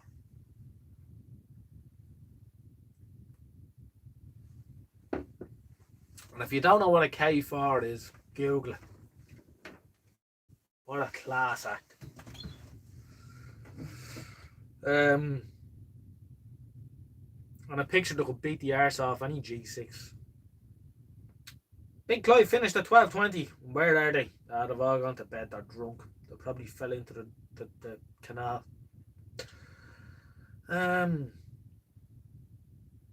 Yeah, so early US sets. Yeah, I love an early colour set now myself. The oldest colour TV I have is the Bush AV 823, the A823. It's 1972. I don't think I've one earlier than that. Might do. The Hitachi set that I have, that might be earlier than that, but not by much. So that's that's the earliest I have. I don't have any colour sets. I would love to get my hands on a dual colour set. As I say, G6, 2000, something like that. Yeah, you did, William, didn't you? Yeah, no. K70s were kicking around in Ireland as well, by the way. John worked on a few K70s when he had his shop here. He said the K70 was the best picture he ever saw. Um, if I'm not mistaken, it had a PL509, but it also had a PL504 and had a separate EHT generator or something like that. So stabilized, a totally stabilized EHT supply. I'm a big fan of Philips end products, but their design process is correct. They always seem to go the long way around. Yeah, I can't say, Roundy, that I'm a fan of Philips radios. In fact, I kind of avoid them. There are other stuff as are like they're early, like the your Bakelite 1950s Philips radio or whatever. Just especially if they've got them bloody piano keys on them. No, I can't do them. They're awful to walk in. The dial card arrangements are ridiculous. I have actually successfully once or twice done a dial card on a Philips radio, but it would destroy you. It really would.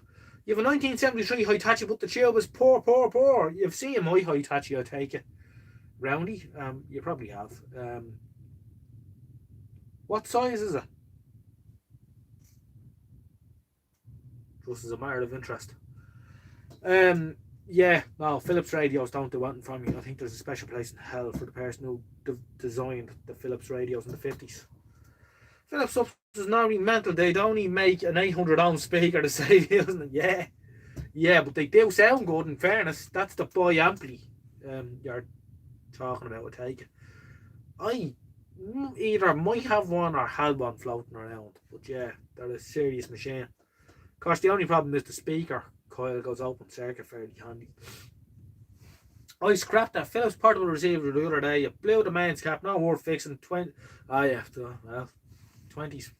Well, today's crap is tomorrow's collectible.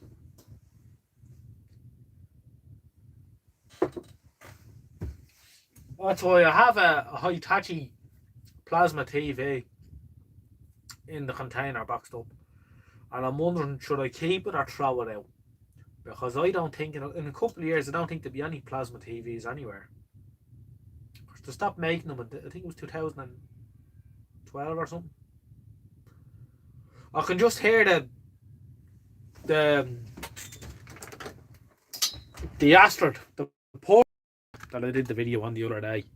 It's actually on.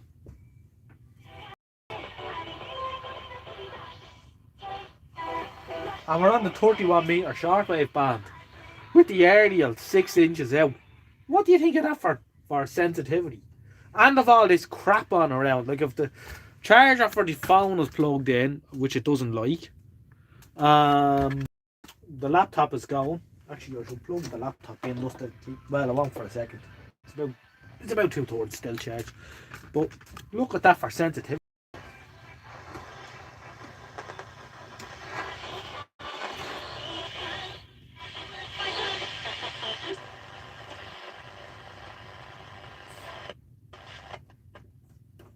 It's still not great. It wants a good cleaning, Let's see what the 41 meters is like.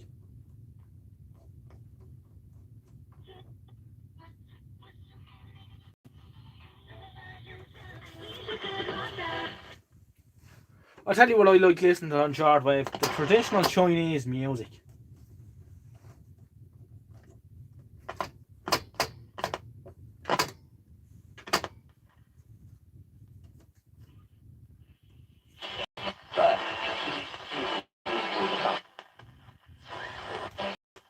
has been won by Italy. The winning song, Zizi Buoni, in a hard rock style, was performed. Italy won the Eurovision. Getting their awards, the group said. Yeah, I think the third tuner still needs another cleaner. Like I'm getting medium wave breakthrough on long wave and stuff, which isn't right.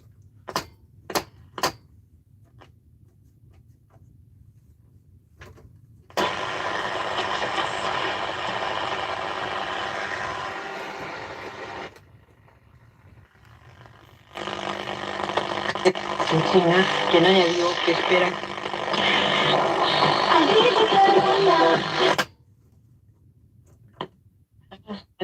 Of gendarmes, police, firefighters, mountain rescue workers, ambulances. Sounds like Radio Romania International.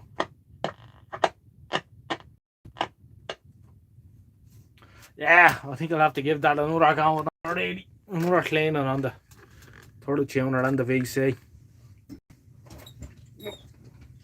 I'm sitting down in the Evo, that's not good.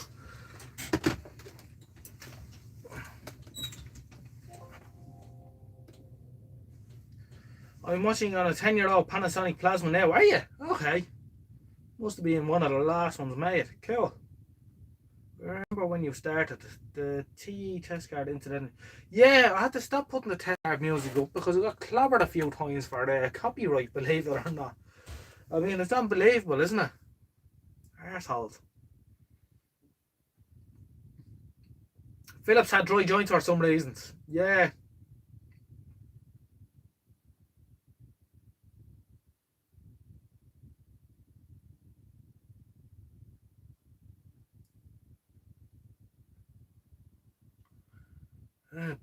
Are Benetton World Stars worth restoring?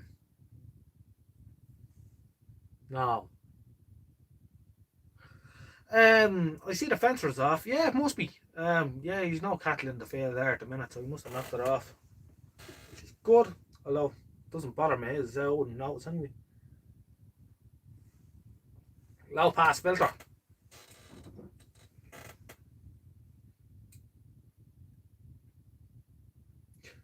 Yeah, they clobbered me on the test card music. There's one or two tracks on the test card music that are copyrighted. So what can you do? I mean, it's just stupid, isn't it? But clue on the name, Ben. Yeah, exactly, MFD. You're dead right.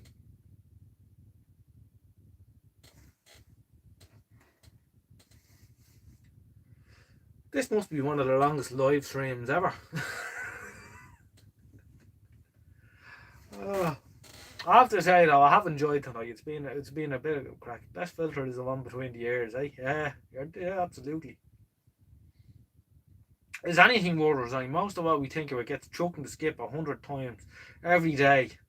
Do what you like doing. Exactly. Couldn't have put it better myself, Kyle. You have it 100%.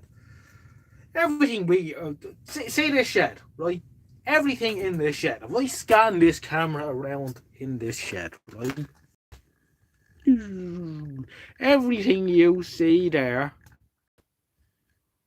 was destined for the bin. Right? That's a fact. That's a fact. Well, I'm going to say 90%, right? So, you know, this stuff, only us few oddballs have an interest in this stuff. The no Joe so looks at this. What's that? It's done. Throw it in the bin. No, they go in. Granddad's died. Granddad collected all radios. So look at all this crap in the way of the house. We need to sell the house. 20-foot roll-on skip. They're not going to go looking for people who are interested in this stuff or whatever. Which begs the question, and it's a serious one, of what do you do with all this stuff when you die? Well, you're not going to be doing that well. But I mean, what allowances do you make? You know, I mean, if you've got a house that's full, I know of people who have houses full to the neck. And they went out and they spent good money on good stuff. You know, they bought, you know, 1920s, 1930s radio equipment stuff, mahogany gear and all, stacked it to the ceiling in the house. Never play with it, never use it. I often wonder why I have all this stuff myself. I mean, most of the stuff never sees the light of day. Why hang on to it? But what happens when you go? It all goes in the bin. You have to make some sort of an allowance for this, you know. And that seems to be turning up more and more in the forums lately, where you're seeing, you know, Johnny B has passed away, and there's going to be an auction where there's 800 radios going for sale. And one of the things I think is going to happen is people have heard it. These people that have had a few the good disposable income, they've had good jobs or whatever, and it hasn't been happening to them for the last 40, 50 years to put money into this. Hoard all this stuff, build a huge shed in their garden. Now we're coming to the twilight years. These fellas are passing on. All this stuff is flooding onto the market. I think it's going to drive down the price of vintage radios, vintage TVs and stuff.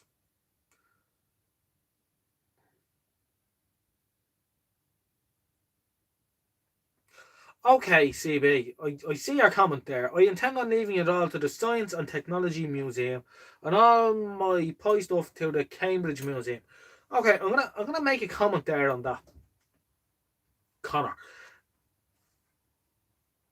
I was in London a couple of years ago on business, about 2 years ago, and I went to the Science Museum, and to be fair, I've been to London before on a holiday about, let's say 13 years ago, 12 years ago, right? I went to London 12 years ago on a holiday for 7 nights with the intention of seeing the War Museum, Science Museum, and the various sites, right? I wanted to do everything. But I definitely wanted to see the Science Museum, the War Museum, right? And spend the day going around both. So I spent a whole day back then going around the Science Museum. And it took me the day. Now, I mean, I got up, I was at that door at 9 o'clock in the morning. I walked out that door at 5 o'clock that evening, right? Had me dinner and all in there. And it took me that long to get around the whole place. Excellent. So anyway, as I say, I was back there 2 years ago on business. I says, you know what? I have a spare 3 hours in the morning when I get up. I'm going to go to the Science Museum. I was staying in Kensington, so I wasn't too far away. So I says, I'm going to go around to the Science Museum. And what I'll do is, I'll just have a quick whiz around, right?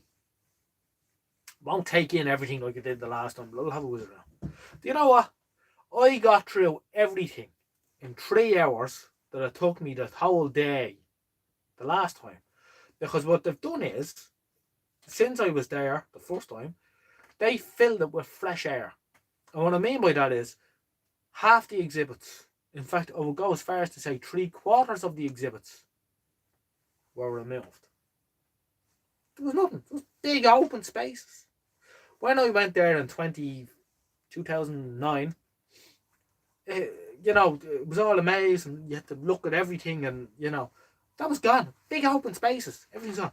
But anyway, getting to the point of the matter was, the television section that they had there on display, the last time I was there 2 years ago, they had a couple of televisions.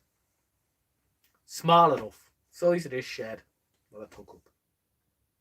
I've more stuff than what they had on display, to be fair. They had, among their stuff, the TV-22, of course. A few other bits and pieces, can't remember. But they had this, I think it was an Argos. Might have been an Argos or one of those practical television kit magazines, right? And it was built into an orange box. It was really crudely built tube and big speaker underneath. Real roughly made. Obviously whoever made this, they were into electronics, didn't give a shit about the cabinets, just wanted the TV to work. So that was fair enough. About 3 weeks after that, I was going through one of the forums and it came up, look at this kit TV for sale. And I clicked in, it was that television. The Science Museum have so much stuff and they're running into storage issues that they're selling off all their gear on eBay. And this kit TV that had been on display 3 weeks before when I was there was up on eBay, and it was sold. It was gone now. So, Connor, I would say think twice before you offer it to a science museum. Now, there was a person on the UK VR forum about 6 months ago who had a torn. Now, I have to think about this. Was it a torn? I'm going to say it was a torn 1400, but I'm not sure. 27-inch schools receiver in excellent condition, and they offered it to the Science Museum, and they turned them down. They said, no, we haven't enough space. We're actually selling stuff. So I don't think they're going to be interested, to be honest with you. But so it's just something to think about. Okay, it's come up many times on vintage forums. Alright, Roundy's well aware of this, so that's why you need your missus to keep tabs on the stuff you bring home. Same issue here. Shame seeing stuff being dumped. Yeah, absolutely. I can't avoid seeing good stuff being dumped. You know what's worse is these, these recycling centres where they make people feel good about dumping stuff. Oh, bring your 18-month flat screen TV to the dump. What they don't show you is it all goes in a container to India and there's some fire over it, blowing and burning all the parts off it. That's sickening really when you think about it. To their credit, all members tend to point the relatives in the red. Oh, they do, yeah. No, I agree with that, Roundy. Bletchley Park too. Oh, they're selling stuff as well. Or hopefully have a kid and get them interested as well. Yeah, you could do that, but look at what happened with Fred Dibnah and his what he wanted to do with his house. He wanted to turn it into this big museum thing. But the kids weren't interested, and various problems he didn't do it right, and it all ended in tears. So I don't think you can force your thing on your kids either. Your kids are going to want to do their own things. But anyway, whatever. They dumbed it down for the youth. It's the way that Tomorrow's World went. Yeah. And Horizon. Yeah. Yeah, Tomorrow's World and Horizon were two excellent programs. I used to watch those as a kid avidly. Would not miss either of them. But like you say, William, they dumbed the whole thing down. It's a shame. But they're dumbing it down for the youth. But are they dumbing it down for the youth, or are they dumbing down the youth? A young child is just like a computer. It only knows what you stick into it. And I think that's what's happening. They don't want people to be smart anymore. They just want to go over a tail to push a button or, whatever. Bletchley Park in terms of place is a place I mean to visit. Yeah. True, it was sad that I set up a Facebook group. What happened? What? Oh, for Fred. Oh, yeah. Yeah. Very good. I'm not on Facebook. I don't do Facebook. But yeah, poor old Fred. I have to say, I look at the Fred Dibnah stuff and, they show some of his programs on BBC4 and that now and again. I love watching them, but I always feel a little bit sad knowing how it all ended up in the end. Garbage in, garbage out. Yep. That's sort of what the world's going to, alright. TikTok generations and whatnot.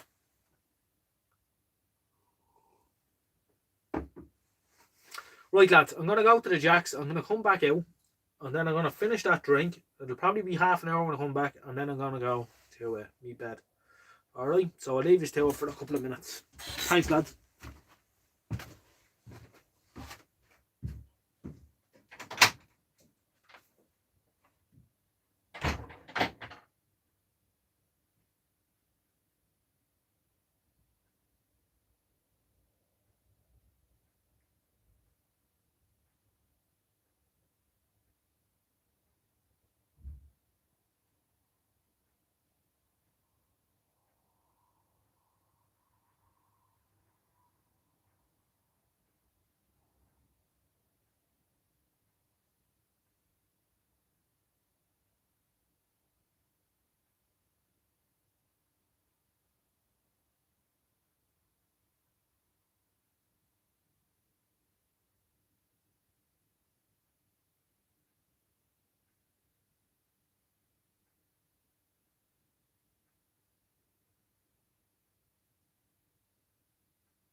Right, lads, I'm back. What have I missed? Yes, not the roof. Too many media types and not enough science. Yes, I agree totally. That's why I gave up school and now book crap all the time. Yeah. Depends what you're gonna do when you're outside of school, I suppose. Anyway, great idea to do the live, JJ. Yeah, it seems to have worked out alright in the long run. Thanks to you, Rowney, because nobody would have known that I was live over here. Otherwise, what a disaster. However, it worked out in the end.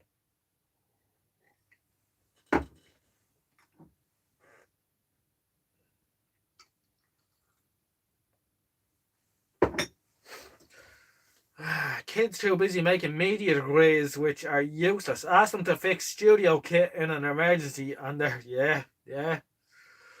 Oh yeah. Sure, they can't hold a soldering iron. You know, there's a classic. There's a classic on one of those, you know, those stock photos you can buy. These fellas buy for doing, you know, engineering and you're once holding a soldering iron like this. I just think it's gas, you know. She's in a lab because she looks like she knows what she's doing, like me, you know. And she's holding the soldering iron like this, like it's a pencil. And I think that's good. Yeah, it's a disaster. Yeah, I'll have to do it more. Now the thing is, the only reason why I did it tonight, well, I wouldn't say the only reason, but I work every Saturday night, so you know it's very rare that I'm off on a Saturday, and I know people, you know, generally have free time on a Saturday night, so I might do it on a Thursday, say. I might do the odd live video on a Thursday, say from 8 till 10 or something like that. Maybe. But I'm not going to try and do repairs live. That's going to be a disaster because the amount of that's going on with this, what we're having to drink and the laptop and the phone, I think just, but I do enjoy questions, comments, a running conversation with everyone out there, and people are interacting with one another now. I think it's all a good thing, you know. So we'll certainly do it again. So yeah, no, it's cool. Let's see. Kyle is saying to me, the humanities are so important. As engineering professor, is that nothing with wife acceptance factor looks like rack mount equipment. Also, the whole matter of where rockets you send end up and coming down. Well, yeah, if you send a rocket up, you want to know where it's going to land, I suppose. Doesn't matter. Once it doesn't land on top of you, you don't care, I suppose. Mate, you're drunk. You're too drunk to read. Yeah, probably. No. The humanity. Engineering profession. I read that as professor. That's what's wrong. There's nothing. Yeah, what's wife acceptance mean? Wife acceptance factor looks like a rack mount equipment. I don't know.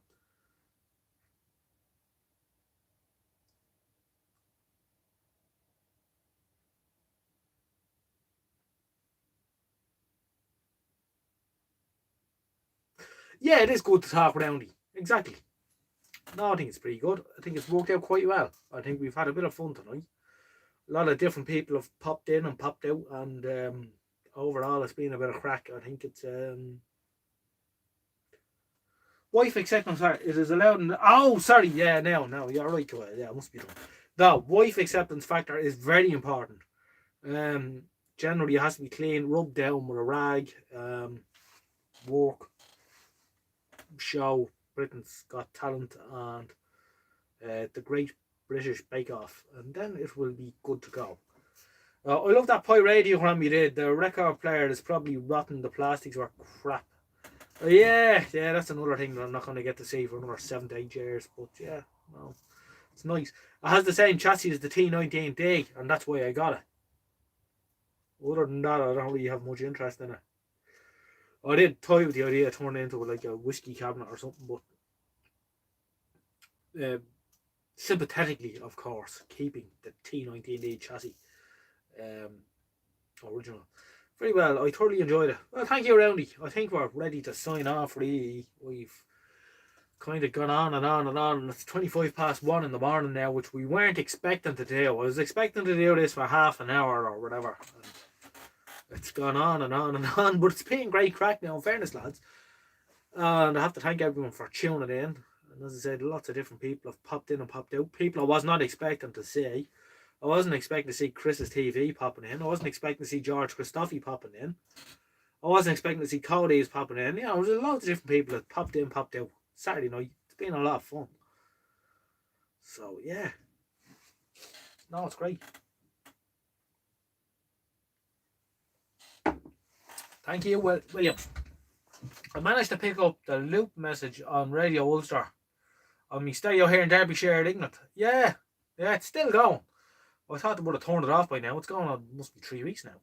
You realise it'll become a habit now. Yeah, I'll have to figure out how to do things though.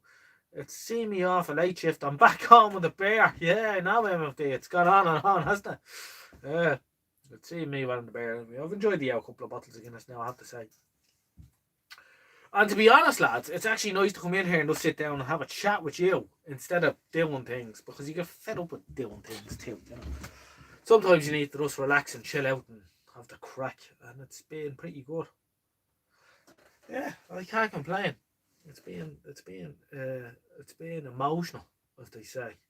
No, it's all good fun. I can't believe it's 1:30 in the morning. I was not expecting it to go on this late. 2:25 a.m. here in the Czech Republic. Yeah, you're an hour ahead of us. Good night from Czech. Alright, well, good night to you. And I'll see you soon. Alright, lads. Look, I'm going to say good night now. We'll drag this good night thing out all night, but I think we should say good night. We've had a good run at it. From approximately 20 to 10, I'm going to say. I have to give once again on Roundy Mowney, Mr. Mowney, I have to give you a big shout out. Because without your help early on in the chat, no one would have known where it was, because I made a total feck up of the camera. When I clicked out, I couldn't figure out how to go back into it and had to redo the thing and all that. And it was a total disaster.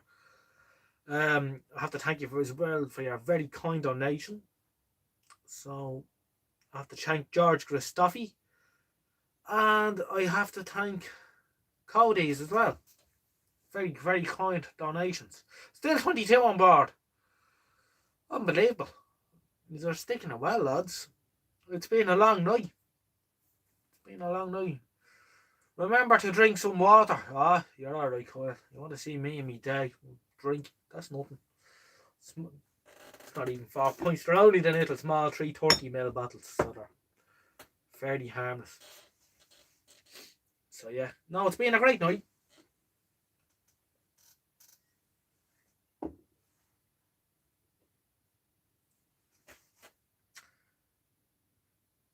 Cronenberg and music videos on YouTube now until I nod off. I tell you what, if you want to watch something interesting, here's one for you, right? MFD, before you go. 25, what do you mean? People are tuning in as I'm getting ready to turn off. Roundy, what are you doing to me? I have to get the good lady to send me out a cup of coffee. If you want something to listen to at night, Google Art Bell or YouTube search Art Bell. I think you'll enjoy that. I listened to his radio programs. Art Bell was an American radio host who sort of specialised in the paranormal. He had upwards of, I think, 6 million listeners every night in the US on AM radio at his height in the mid-90s. He broke the story on Area 51 and time traveler John T. All this weird, mad stuff. But it's basically long form talk radio with paranormal and stuff. And it's really interesting. So I think if you want to listen to something like, have a go at that just once MFD 70. You might enjoy that. Coast to Coast AM, Kyle. Kyle knows what I'm talking about. Yes. I tend to listen to test card music or C-Fax. You're a sadist. Art rocks. Yes. Yes. Art Bell. Oh. Do you know what? I'll never forget the day I found out Art Bell passed away. I was lying on my bed looking at my phone in the house we used to live in. And I was just going through. I had always hoped that Art Bell would come back on radio, you know. So I was always looking through YouTube and searching Art Bell. And yeah, he was unbelievable. But I just came across this thing from Coast to Coast AM with George Nordy. And it just said George Nordy, Art Bell death announcement. And I clicked on it, and he died. That was the Sunday morning, and he died on the Friday night. And I don't know, it left me. It bothered me for about a week, actually, to be honest with you. I had listened to this fella so much on the radio. He was a fellow amateur radio man as well, and you know, he was into all sorts. He'd been in the Air Force in Vietnam in the late 60s, early 70s. And when they were exiting Vietnam, he raised money to charter Braniff airplanes out of Vietnam carrying women and kids. So he was certainly a special character. So yeah, he's certainly missed. But his radio programs are excellent. Really, especially if you're into UFOs and odd-body stuff like that. You'll really enjoy it. Thanks, folks. Thanks, CB. Fran Blanche did a UFO thing recently. Right. Did RT have its own version of CFAX? Yes, Airtel. Yes, it was. It was crap. Well, it wasn't that bad. Actually, yeah. There's the thing, actually.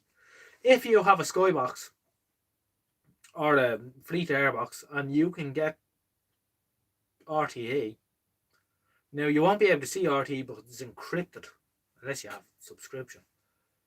But if you have an old TV and plug in the RF feed into your television, they still have Airtel and it still decodes as teletext. So that's it. Alright. How many are watching me now, Roundy Mooney? Probably 30.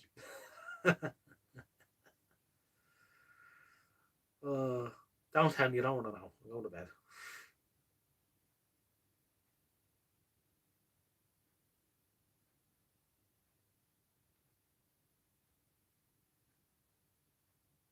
Started streaming 4 hours ago. Yeah, I did. I'm going to bed. Alright. Thanks, lads. Thanks, everyone, for watching. I'll catch you all again in the next one. As I always say, stay safe, stay well, and I'll catch you all again. Good luck for now. Good night, and God bless. I'm just looking at the phone. Yeah, it's bang on 4 hours and 1 minute since I started. Good luck. Bye-bye.